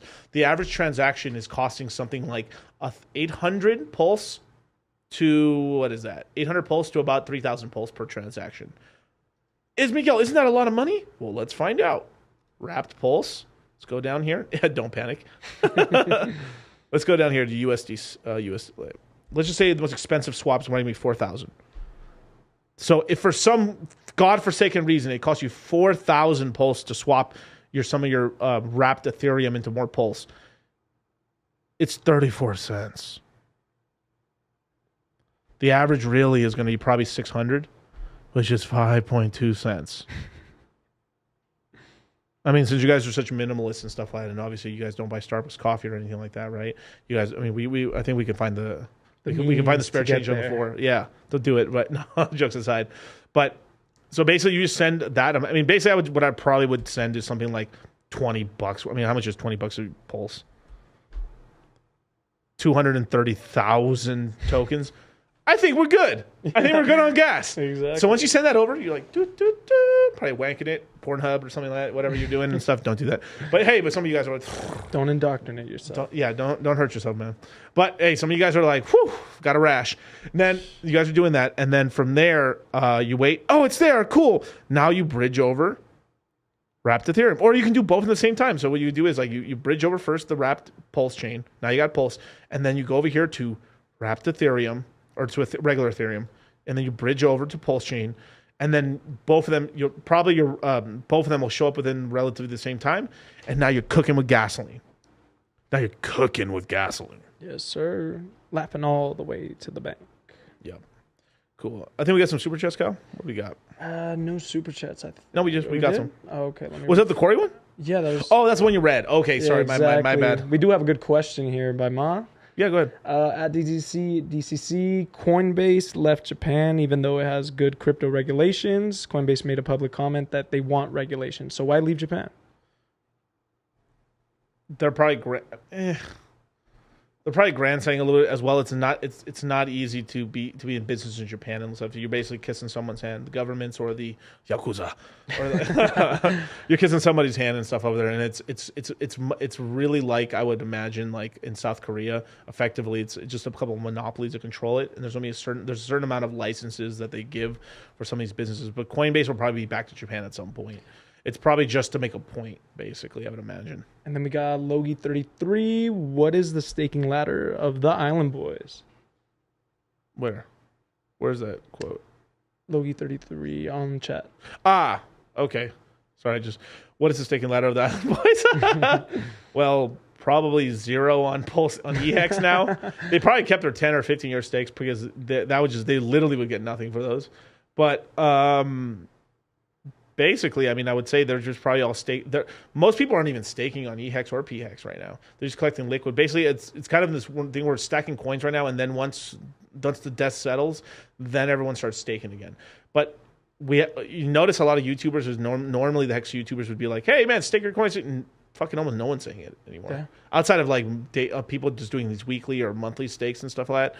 I mean, everyone's just in coins. Right now, it's coin stacking season, and then people will stake it out and stuff. But that's what's going on. Compton 3010. What's the cost of your course? I'm waiting on the waiting list. It is $997. We will not have another one until probably September, I would imagine. But in terms of that, get in the crypto mindset course. In terms of you can get into the Citadel. So share the screen for 1 second.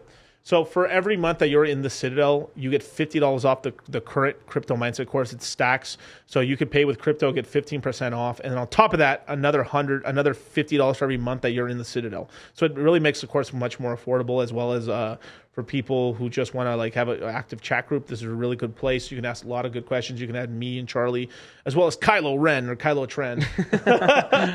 We can ask us questions and stuff. We'll be able to help you guys out. And we're going to start doing a lot more recorded AMAs and non-recorded AMAs The non-recorder is usually me in the middle of the night because I can't go to sleep. And answer questions and just kind of hang out and chill with everybody, and people ask me all kinds of stuff. But pretty cool, man. Shout out to the Citadel, man. We're 400 plus members strong and growing in a bear market, sir. Sheesh. On the way, man. But yeah, take me down. Thank you.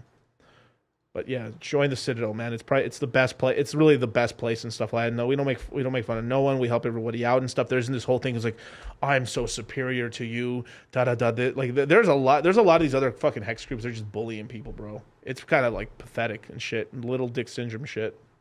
But hey, yeah, I call out some people and I get rung up the flagpole. And I actually kind of got semi attacked by some people. I was like, kind of surprised at. I was like, bro, what the hell? But hey,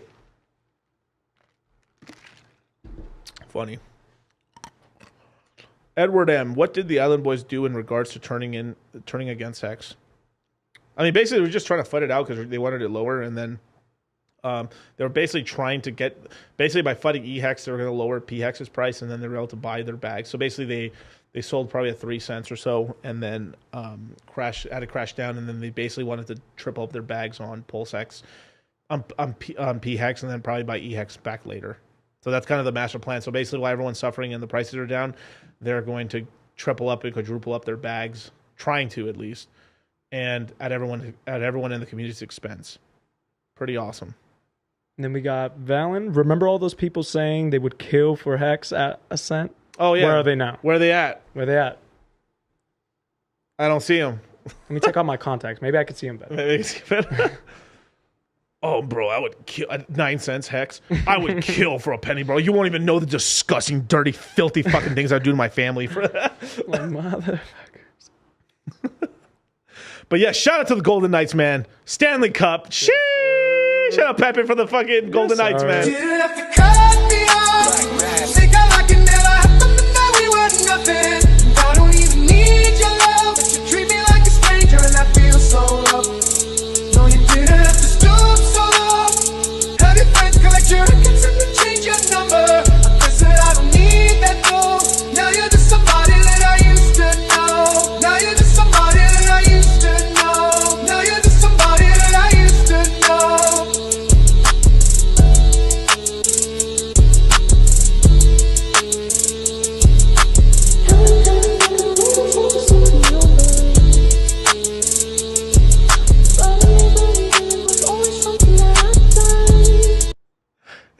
He turns into a fat frog. He's like some beastly monster. Final form. He's like, I'm off a deck on Trent. I mean, Trent will slim you down, but all right. Yeah. Where did I say this? Oh, yeah, I was talking to Rolo about Trent the other day. It was really funny. And then, basically, yeah, like if guys who take a shit ton of Trent, they usually... Wait, I gotta be really... No, anyway, I've said this before. It's fine. But basically, if you take a lot of Trend, it's probably the most powerful drug you can take. It's a drug that was like for basic cattle. Yeah. So when farmers want to give like either their cows are kind of weak, or they're trying not to feed them as much because it's literally cheaper to put them on roids than it is to feed them. Exactly. So they'll put them on roids so they can beef up more, get more muscular and stuff. Well, anyway, people were taking Trend, and Trend's probably the most powerful thing you can take to get you fucking sizzled, son. I mean, you're jacked as fuck. But then it starts fucking with your head where you start liking dick. Them lady boys. Them lady boys shit. Boys. Yeah, and there's like a lot of people who've like taken a crazy amount of Trend for years that eventually they start liking really weird shit, and like they get suicide. Like it's either it affects you suicidally or you start liking lady boys. And you get hella jealous. That's the thing. Oh yeah, yeah. It ruins relationships. Trend's the relationship killer. Yeah, Trend's the relationship killer, and there's also this whole thing too where you're also you're more initially when you take it, you're more cognizant of like people trying to backstab you because you think everyone's trying to fuck you over. You're paranoid. You get paranoid with Trend. Yeah, you get paranoid with Trend, and then here's the sad part: is then people on Trend figure out that the girl has been cheating on them, and they're like, "Fuck all these people!" It just goes Kaioken on. Just got Kaioken on this bitch. Yeah. So yeah. Anyway, say what? Who? Yeah. Okay, 88 Sand Aces. If you can only get one E-Hex or P-Hex. Right now, P-Hex is probably the better buy just because it's going to be more stable for you.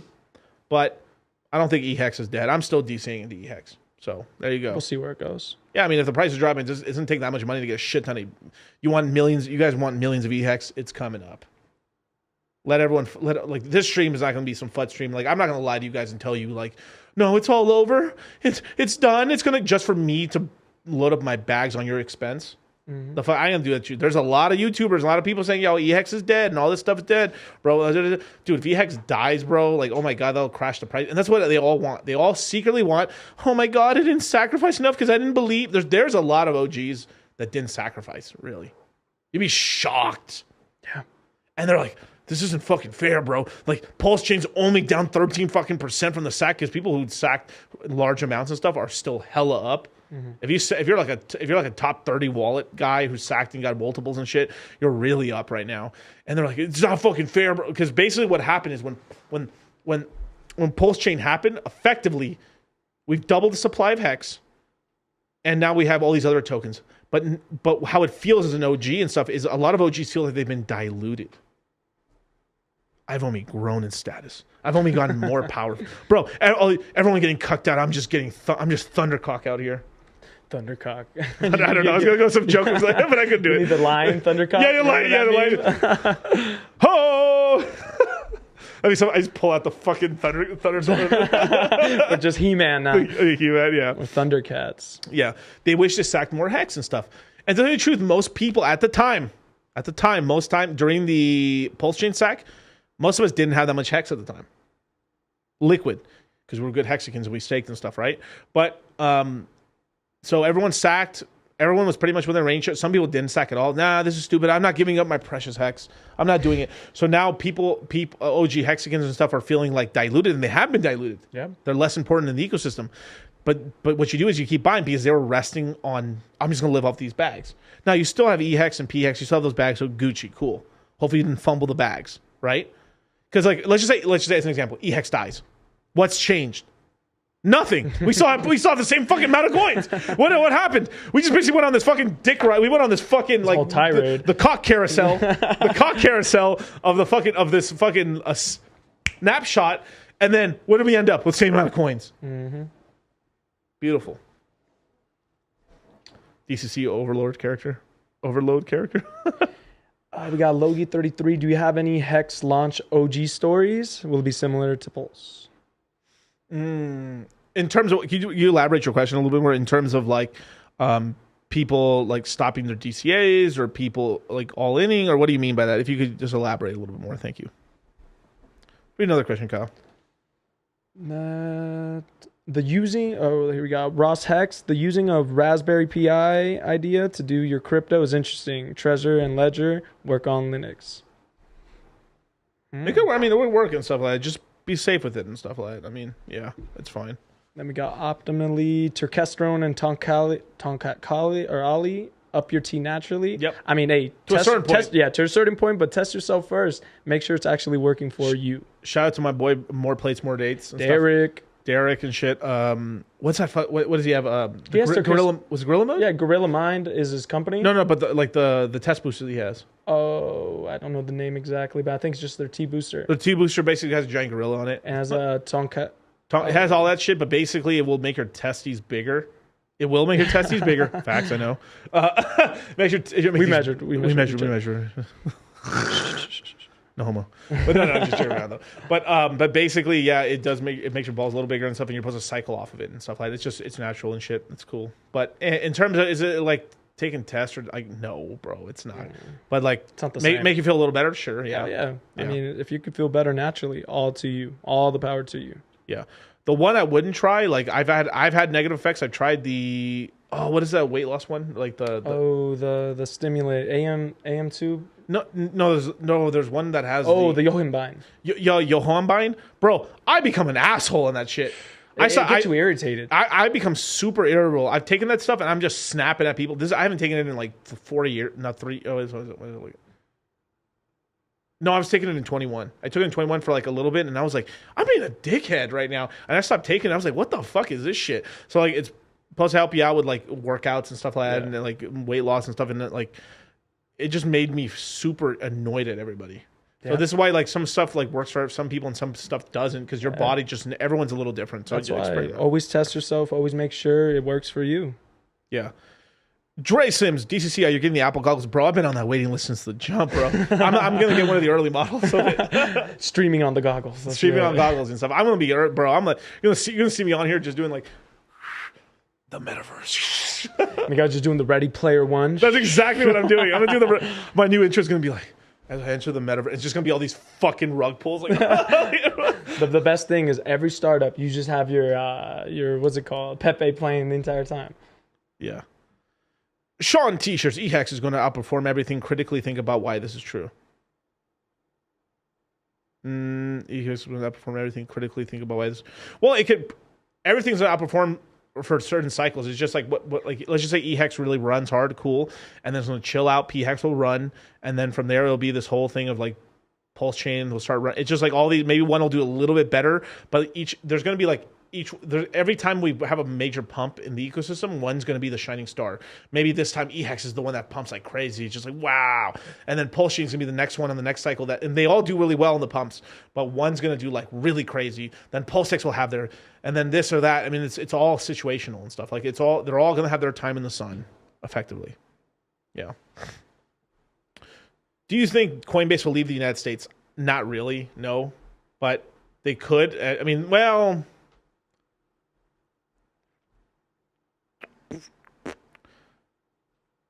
I give it 30% chance. They can do it. I mean, like, it wouldn't change the business that much, I guess. But I think they still operate in the United States, but they move their headquarters out of the United States as a token gesture. And then if shit got really bad, then they would really stop it at that point. But that would be bad. But Coinbase is global, so, like, the business would survive regardless.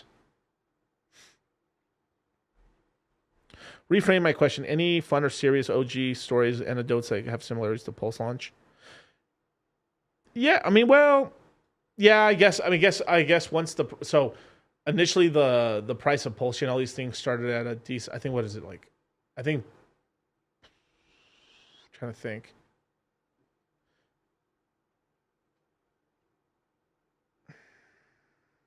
I guess the similarities would be probably like now that it's come out and stuff. Like I think some people sacked way too much coins, and by way too much, like most people didn't sack that crazy amount for PulseChain, but people now knew what it was, and they sacked super hardcore for PulseX.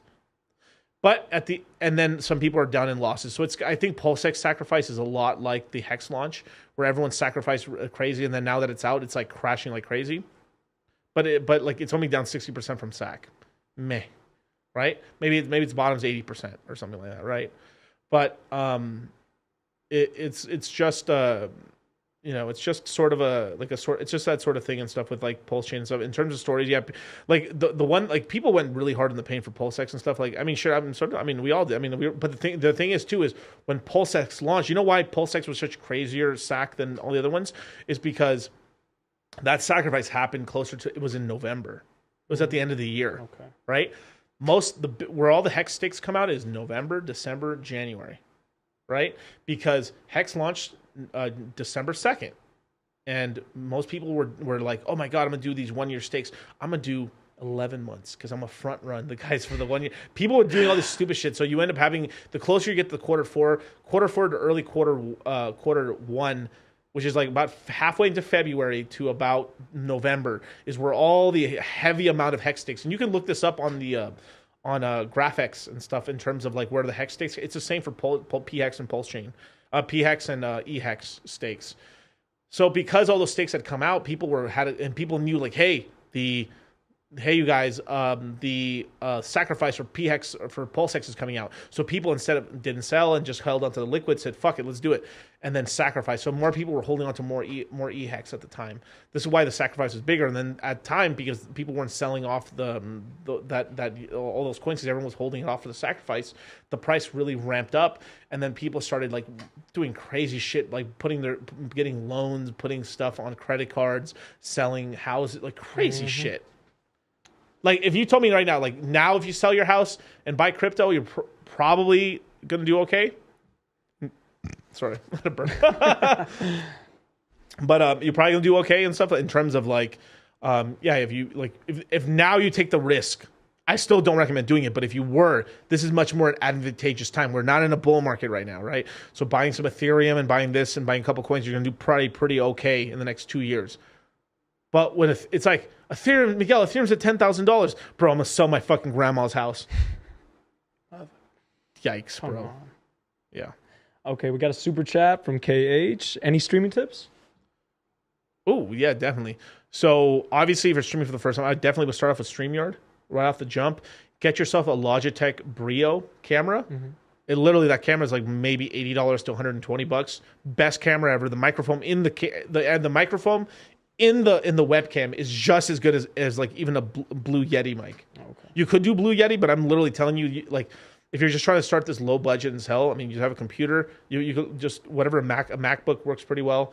And then if you want a better camera, get that Logitech Brio, bro. Like, that's enough right there until eventually you get enough scratch. It just depends on how serious you are, and then you can get with like, because I have some fancy setup. I most of the time stream off of like a Logitech Brio, but like I literally have like, I mean, I have like a $4,000 or $5,000 fucking streaming camera and everything. I have all that stuff, and I don't even fucking use that shit. It just sits there. Streaming from iPhones. Shout out to the boys. Yeah, but that's what I recommend for streaming tips there. And then from there is just starting like, I would tell you to probably do live streams. Unless it depends on the content. If you're just going to make these really elaborate, really detailed, cool videos, that's different strategy. But for most guys, probably streaming on a subject you like. It's all dependent on if you're going to do crypto, then it's just about streaming. But I would say you want to at least stream 3 times a week to get your brand started up. I mean, once people really know you can stream once a week and be fine. Yeah. But like you have for that first year, grind. It's gonna suck. You're not gonna get that many viewers. Then after about 8 months in is where you pass the hump, and then you really start getting a following and people really start fucking with you. And then if you're really special and really like out here, or like you're really giving good information, or you're just really like charismatic, then you pop off sooner. But it's all about the workload from there, and then being active on Twitter and putting your link out in places so people would know you are, and then hopping on people's streams wherever you can and stuff like that. It's and like just any business. You have to sell yourself. Yeah, sell yourself basically, right? I got a really good question right here. Albert Bradbury. Miguel, are you going to have Zerk on? At some point, yeah. I was talking to Zerka the other day. yeah. But Zerka's a crazy motherfucker. I love Zerka, dude. Zerka's cool as fuck. Yeah, shout out to the boy. But yeah, Zerka, he was like, first thing Zerka asked me, yo, you rich, dog? I was like, duh. Yeah, no shit. Duh. We wouldn't be having this conversation. Yeah, and then, we were just talking about Rolo and stuff like that. But, shout out to Zerka, man. Zerka's a cool dude, man. And we got P. Escobar. What are your thoughts on what the next Black Swan event could be that's going to bring the market down?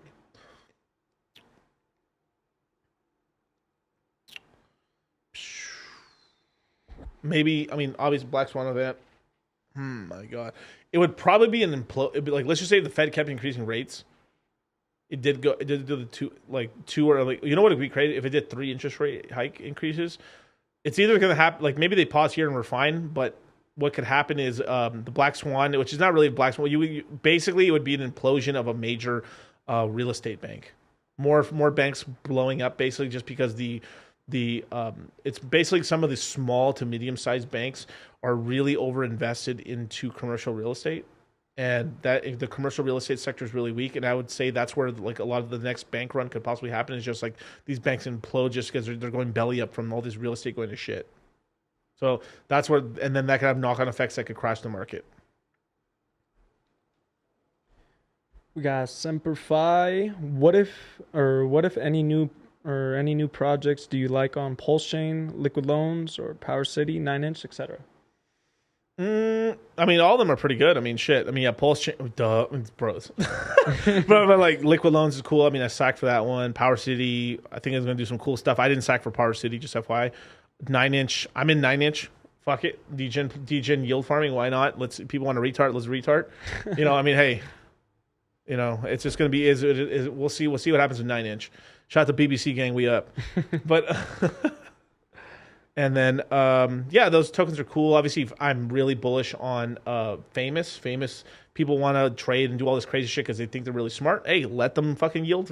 Let them. You think EHEX is going to keep crashing? Leverage it out. Yeah. Go for it, bro. Get wrecked or make a lot of money. Let's see those cojones.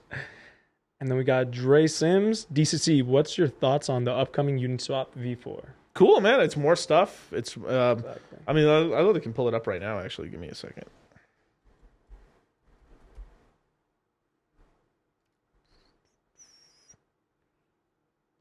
Where is it?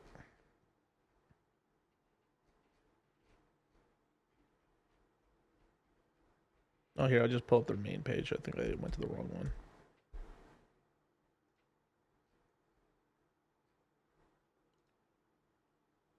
Share my screen. Today, we're announcing our vision for Uniswap V4. We see Uniswap as a core financial infrastructure and think it should be built in public with space and community feedback and contribution, but no buy and burn and no dividends. And our vote, and then if you own the token, they own so many of the tokens that your vote does not matter. Democracy. As an early implementation of the code can be found here on GitHub. Beautiful. Uniswap V4 enables a powerful and new ways to customize liquidity pools by introducing hooks. Hooks add entirely new features to pools, such as dynamically adjusting fees or adjusting and creating new order types. The order types is cool. Adjusting fees. So basically what they're talking about here is that you can basically like concentrate your liquidity and then basically add more fees for that point and stuff like that. And then it's all about concentrating the fees, because V3 basically allows you to choose like, okay, I want to only make money from like a penny to 2 pennies. And then, because when you provide liquidity 50-50, you're providing liquidity for the whole thing, but you can concentrate liquidity in these like liquidity walls and stuff like that. So they're just adding more stuff to that. That's pretty cool. Creating new type orders. Nice. Let's see. We've written a new sample hooks, demonstrate the expression, time-weighted average market makers, TWAMAP, custom on-chain articles. Oh, that's cool. Custom on-chain articles. That's cool. On-chain limit orders. Damn, that's cool. So hopefully, yeah, now we got some limit orders on Uniswap. That's big. That's big news. Shout out to Uniswap for that. Let's see. Uniswap is awesome. The token just sucks dick. Oh, yeah. Oh yeah. Oh yeah. Oh, yeah. Because each pool can be customizable, we expect to see pools of all shapes and sizes. We meet the world with many pools, several.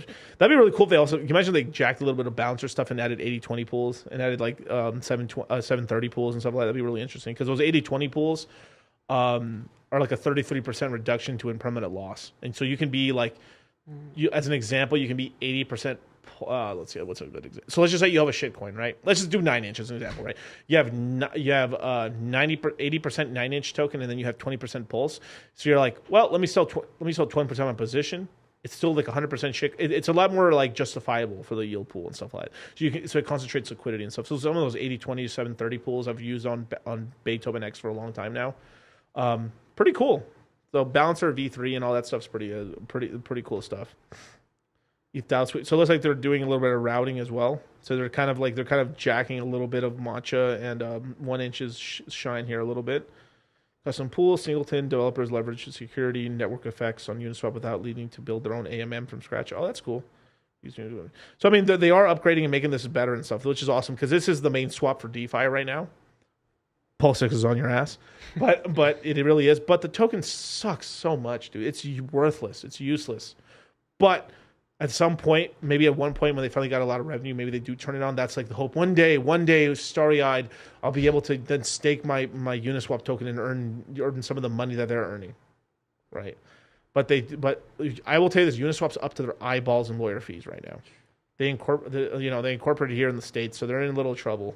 They didn't really do, like, this is the problem, and this is what's stifling America and stifling this whole shit, is like there isn't clear rules, and it should be a lot more laissez-faire on the rules to open your projects and stuff like you can make a fucking stupid startup about anything, but for crypto you can't and stuff. And this is really hurting the development of like the crypto space, because the best teams won't touch it with a 10-foot pole, basically, unless they're outside of the States. Kind of crazy. And then we got Maddie Allen, Hex Therapy Live. Good to see you both. Oh, shout out to Maddie, baby. Shout out. What's up, Maddie? After our small Vegas meetup last week, you guys rock, man. You rock too, bro. Heck yeah, man. There's a lot of t-shirts at that meetup, though. Yeah, a whole lot of money. But let's keep going. Unicorn. I didn't see the unicorn there. That's funny. We got MA Ma again. DCC. Do you know any Hex Punks? The NFT Pepe guy on Pulse Drama. No, I do not. Nope. No, not. Nope. Okay. Shout out to Mintra. And then we have, let's see. I think what was it? What was his name? Gold Key. Yeah, Gold Key was throwing shots at Jesus Christ, dude, I'm a little tired. Yeah, I think Gold Key was taking shots, which is the founder of Good Dude. Shout out to him. We had an amazing stream over there at PulseCon. My God, if you guys ever saw it, that we me, Crypto Coffee, Gold Key were all live at PulseCon, and some dude decided to drop some disgusting shit. Like, dude, imagine you show up on the live stream, and then it cuts off to a disgusting video. And we're like, oh, fuck. Just traumatize your viewers. We still won't say what's on there, but dude, it was disgusting, dude. Oh That was my so God. bad. Piece of shit motherfucker did that. But hey, made it a magic moment. Well, anyway, Gold Key, he basically said, like, if Mintra doesn't come out with like an NFT platform the next week or month or so, I'm gonna launch my own. Cool. Yeah. Hey, maybe it'd be good. I mean, hey, shout out to Gold Key, man. He's got got his Maximus DAO tokens and stuff like that. And those actually tokens are going to have, I think they're going to have a lot of good, they're still going to continue to have value on the Ethereum chain because the Ethereum gas fees are high. So they've maintained on the Ethereum side a lot of their value and stuff. So Deci, Deci Trio, Lucky base token, which is the 1 year, and then the Maximus token and stuff, which is the 15 year. So these tokens are still have their value in their so with the gas fees increasing at some point later on in the year, especially next year, they're going to be the go-to source to where to stake some of your EHEX and stuff. Pretty cool. Oh, and frankly, like DCC, that shit scared me so, bro. I think my face, I was just dying laughing. Oh, God. Terrible. Let's see. We have Black Label Expat. When tokenize S&P 500? It could be done really quickly. It's just, I mean, really all it is basically it's taking, the way it's going to be done, it's going to be a janky version of it first, is all you do is effectively escrow an ETF. And then basically you have, you just escrow an ETF into like either an account or something like that where it's held, where it actually exists. And then from there, you just make a token version of it. And then you have oracles to track the price 1-to-1. And then boom, you're off to the races from there. That's it and stuff. And then for some reason, somebody wants to lay claim, then they just take their tokens, turn them in, and they get the shares. Yep. And they own it. Yeah. So pretty cool. Then we got Semper. Gerardo. Thank you. Yeah. Sorry, Gerardo. Yeah. Then we got Semperfi. What is the best time to put in money into liquidity pools / farms, and what is one of the safest? Right now. Well, probably the safest. If this is a super long term hold for me, it depends, right? So if you're in the position where like I only stashed for PulseX, right?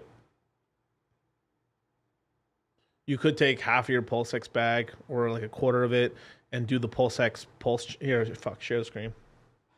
God damn it. Making Miguel do work today. Farmersonly.com, you guys. You don't have to be lonely when you ape your whole life savings. All right, so basically it would be this one. So PulseX wrapped Pulse LP. So you're holding both the main tokens. You're LPing, you're earning 30% APR. It's not that APR is not that great because the lower the price of the incentive token goes, the more the yield goes down because it's the same large amount of money chasing the fewer dollars basically. So if the incentive, for an example, the incentive token doubled in price, the APR would skyrocket. Basically, we'd go up to 60, 70, 80%, right? But the incentive token's kind of heading down right now. Not the case. That's a decent pool and stuff. The ratio is staying between 1 to 2.4. It's basically only safe as long as the ratio stays. So as an example, what I mean by that is this. Fuck. So basically, if right now one PulseChain equals 2.47 PulseX, so as long as it stayed between like 2.2 to 2.6 in that range there, you're not really losing a lot because basically at the worst case you end up with a little more PulseX. The way you got to think about it is wherever you're depositing, it's coins that you already have a lot of, and then you're willing to take the impermanent loss on it because you're holding two great assets. This is a cool pool. Now the yield kind of sucks, but for really to make money on this, you have to leave it there for like a year plus to really make any money on this. Diamond hands. But it's like, I'm gonna. This is a certain amount of pulse hex, and if I hold it over PulseChain, oh my god, I'm gonna cry myself to sleep.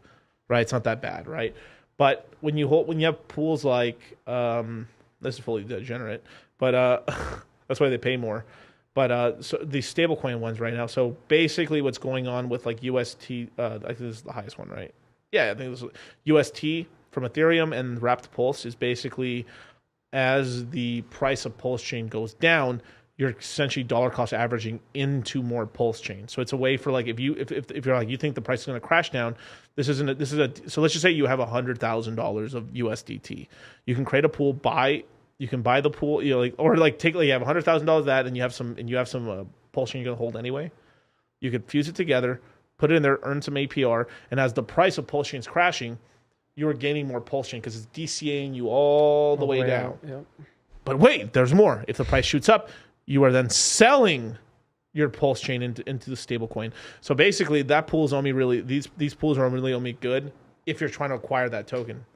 They're also decent for people, like decent to go into them when like the price is really high and the price goes higher. And so as an example, right? Let's just say Hex was 20 cents at the time, right?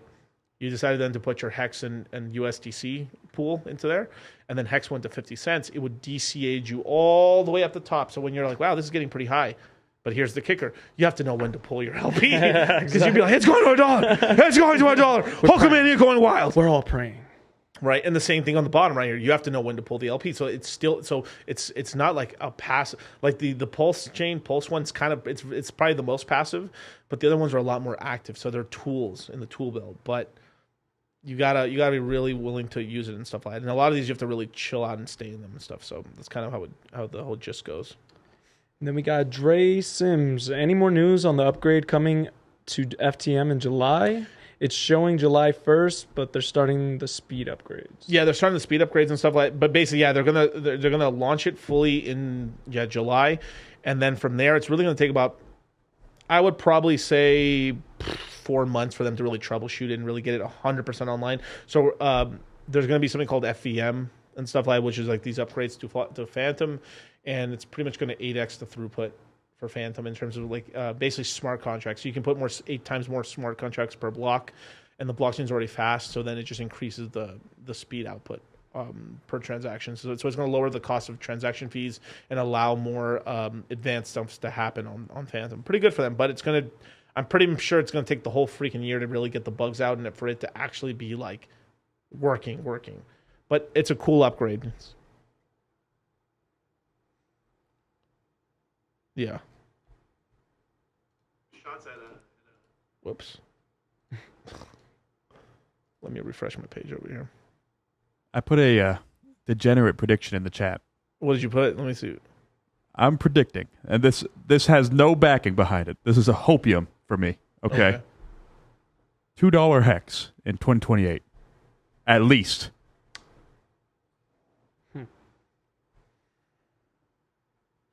He's doing the math. The mental math is real. Uh-huh.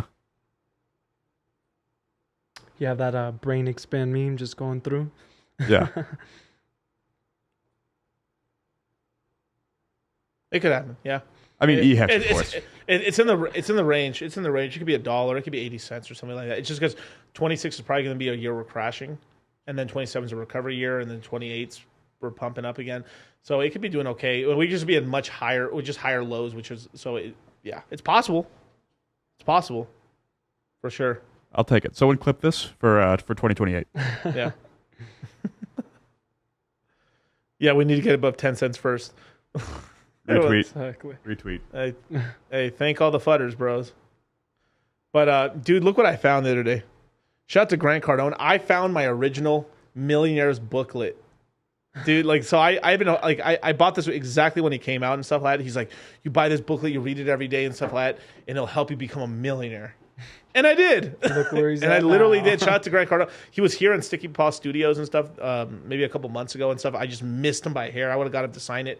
But shout out to Grant Cardone. This book, even it's a small booklet and stuff. It's just stuff to read. I literally took it with me every day to lunch for my business and stuff. And I literally my landscape business exploded after reading this book, and because I was concentrating on money and growing the whole thing was just about like I was concentrating on like, okay, how can I grow it? How can I keep the bottom line growing?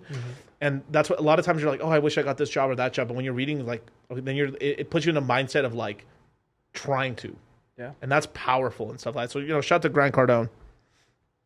Dude, this thing is all busted up and stuff. I mean, it's so crazy. I literally every day at lunch, like there was a time when I didn't have any employees or anything like that. I was in my little beat up red little Toyota truck. Was it 1986 truck? I think it was 86 or 89. Was it 86 or 89? One of those really old truck. Yeah. Roll down windows and stuff. And like I didn't even have money for like a little lunch pail box and stuff. So I had like 2 blue bags from like a Mexican store that I would put like my lunch in there, and then I have my little my little millionaire booklet in there. Sometimes I'd have the Roll Tomasi book in there too, the Rational Mail, and then I'd pull it out and then I would start reading. Basically, I would read it on my lunch because I was just in the middle. Imagine me in the middle of the field weed whacking or doing some crazy shit, and no one's there.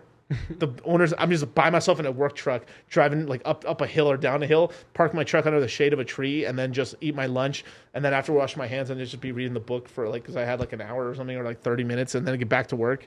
Exactly. This book should be more beat up than I took this for a year. I had this book with me for years, man. It's so funny. Dude. I'm so happy I still have it. So shout out to Grant Cardone, man. Great book. Well, like you took care of it, and it took care of you. Yep.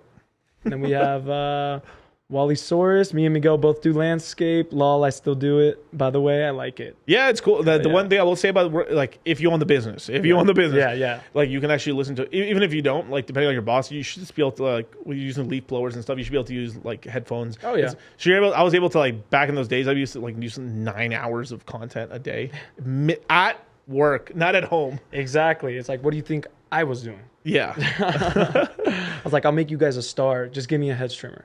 Oh, Chase is like, I used to cut palm trees for my family company. Oh, that's cool. Yeah, sick. Man, that's scary climbing them up. Bro, I fell out of a couple. Oh, you really? God. True? Yeah, well, straight up. Like, while you're climbing them and like you got your boot spikes on and you just have the little rope you throw around, Yeah, exactly. And so like, if you like slip, instinct when you're first starting is to grab the tree as opposed to fall back on your rope thing. Right. So after you grab it, the rope just goes limp. So you just have to hold on, man. You lose all Jesus sense. Christ. Yeah. Yeah, definitely, man. We just had our cousin over here. He runs a tree company now and stuff. Exactly. He's like, I'm 22 years old, bro. My knees are starting to hurt, bro. Yeah. It's like best goddamn tree climber out here. Definitely. But all right. So anyway, okay, the glitch in the Hextrix and stuff. We're gonna wait 1 minute on the chat. I think eHex is gonna survive, but the main gist of the thing is if you're gonna DCA, right? 30% into PulseChain, 30% into PulseX, 30% into PHEX, 10% into eHex. And we're just waiting for all this kind of FUD and these $800 million eHex tokens that are the God Whale sacked to this seemingly scam company. Who knows? Allegedly. Maybe it might turn out to be a hero. But we're waiting. And it basically the reason, like, why are you still DCing into eHex? Because if it goes cheap enough, it's just bet-wise, there's so much possible upside on it that like why not throw that? But at the same time, I'm not going to like hurt myself and not DCA to the other three because I have a lot of eHex. I got a lot of PHEX because I got the snapshot.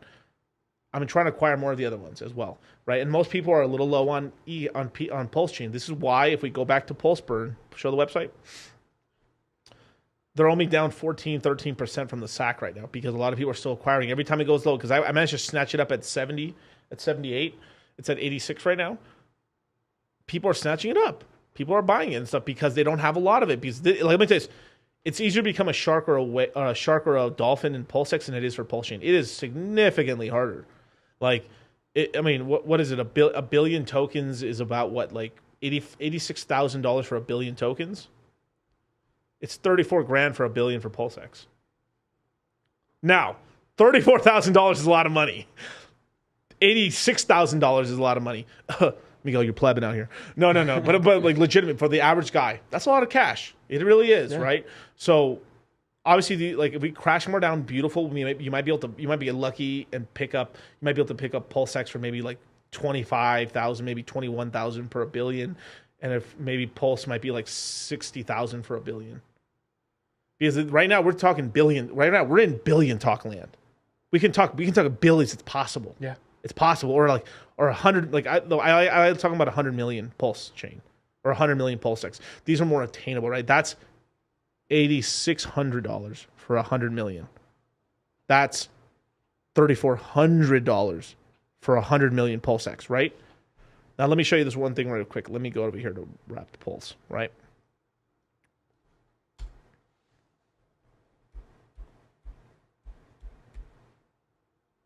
So right now, let me see if that number's right. Yeah, I think so. Let me see. Yeah. So basically a million pulse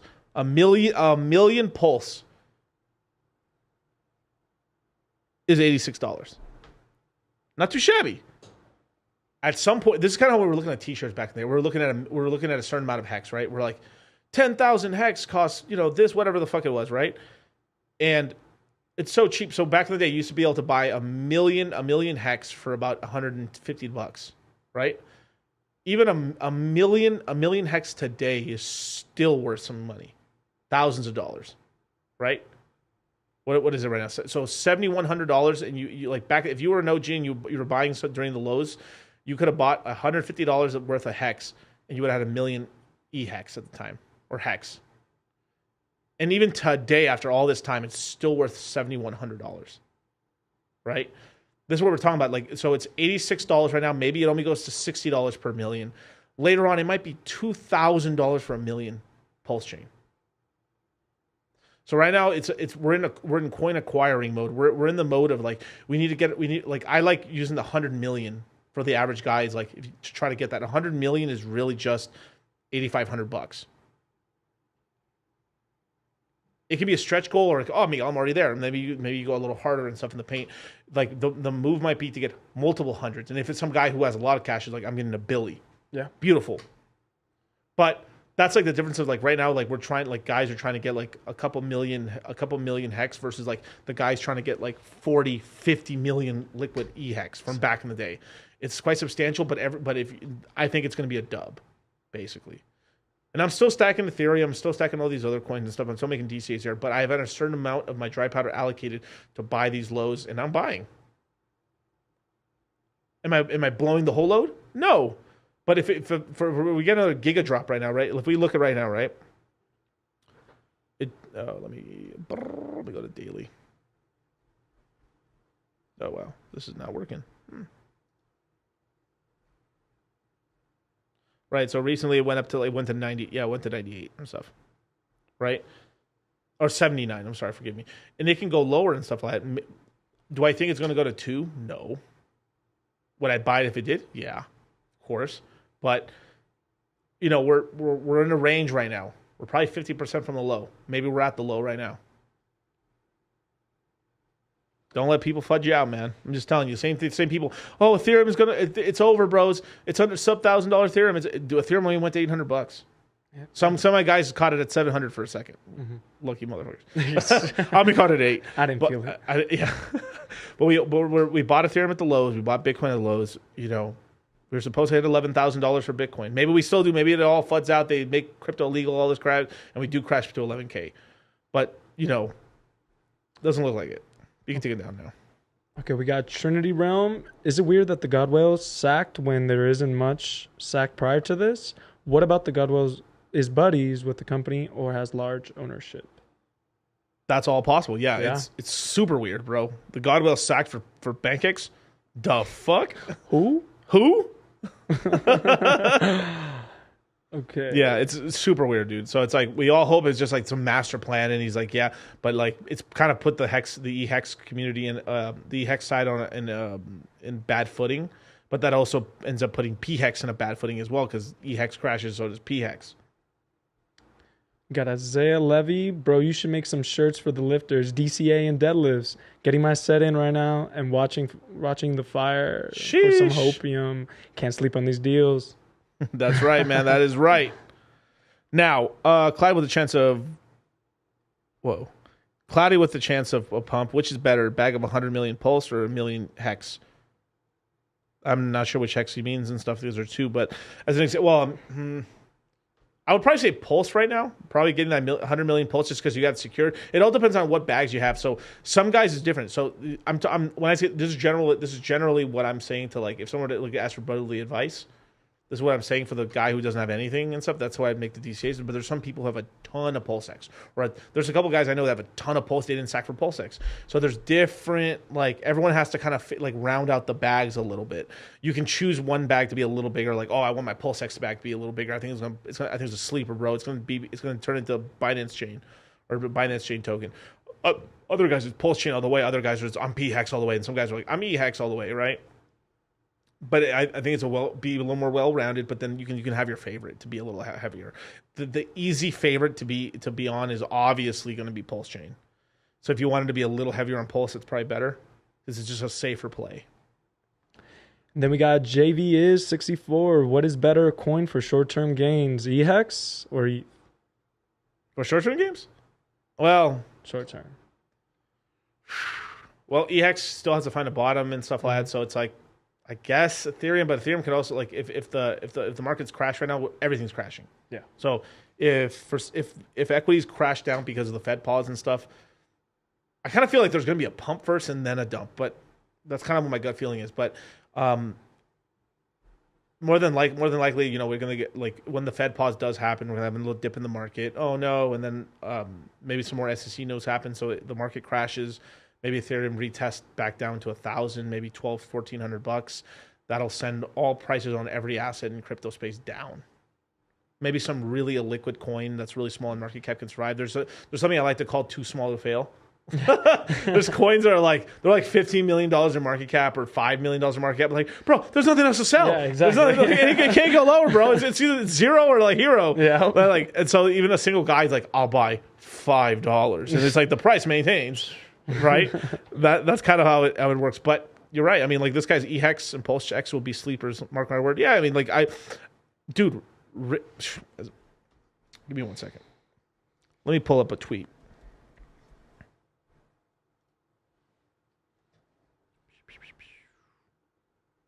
Any super chats just in case, so I can before I. None yet. Let me refresh the page to make sure, but I think we have none. All right, good. Caught up.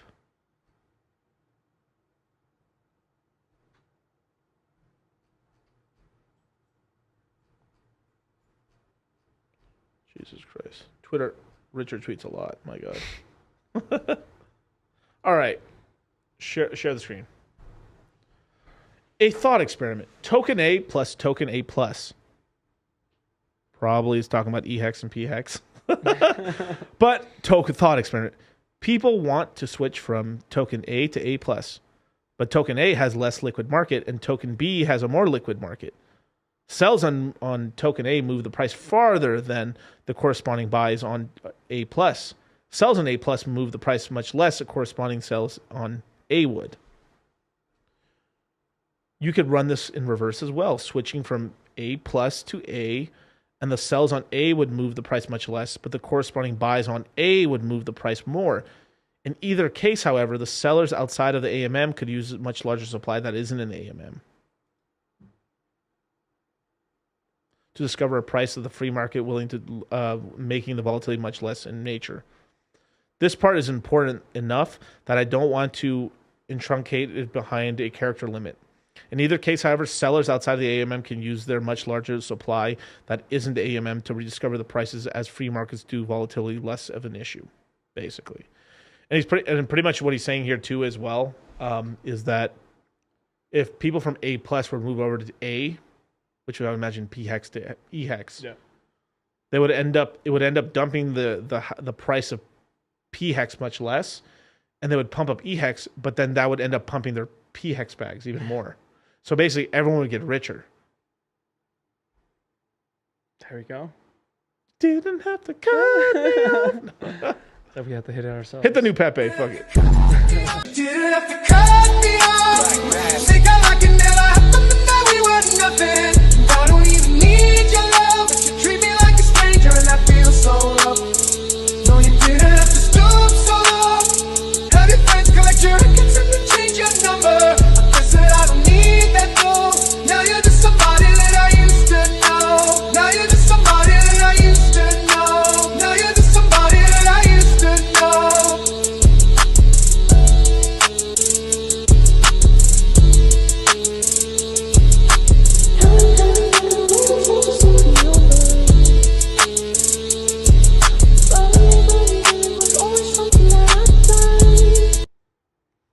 So that's a good representation of the community. Where everyone's a bunch of monsters and the price pumps. I'm a jelly puff. Jelly puff. I'm a jelly puff. But all jokes aside, thank you guys so much for joining me, you guys. This is a glitch in the Hex Matrix. Don't let these guys fudge out. Don't let the PSYOP hit you. DCA into your favorite assets. And then last thing, what's his name? JV said there, I needed a pulse bag anyway. Thanks for answering my question. Buy what you don't have. Yep. If you don't have PulseChain, get some PulseChain. I don't have really much of a PHEX bed. I don't have any PulseX.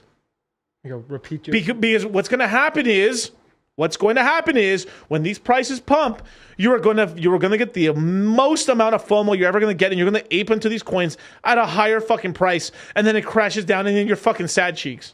You're just the exit liquidity if you ain't paying attention. Right. Quigley, I never have enough and never will. Right. Right. 9-inch.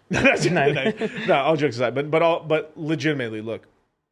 If you literally don't have anything, you just started. This is fucking beautiful. You're buying below sacks and stuff. Buy the coins. Get your positions. Don't go crazy. Don't go into debt. Don't borrow from the mafia. Don't sell your house that your kids need. You can sell an extra car. That's fine. That's whatever. If you're selling asset, if you're like, I'll have this fucking Rolex I don't wear. Chuck it. Get some. Bro, buy more Rolex. Dude, actually, I probably could just sell this Rolex. Buy another one. And then buy like 3 times, 100 times better, depending on how many X's we do. Yeah. Yes, Jake Paul, I'm dropping a lot of gems right now. I really am. They're falling off the ring. But but these are just these simple look. Like people like to overcomplicate. There's a lot of hex streamers out here. They want to look. They're all doing all this sexy shit, right? They're doing like you could liquidity farm here, then do this, and eventually once all the leverage and shit comes into, and people can use famous to like 4x, 10x, 100x long this and this and this.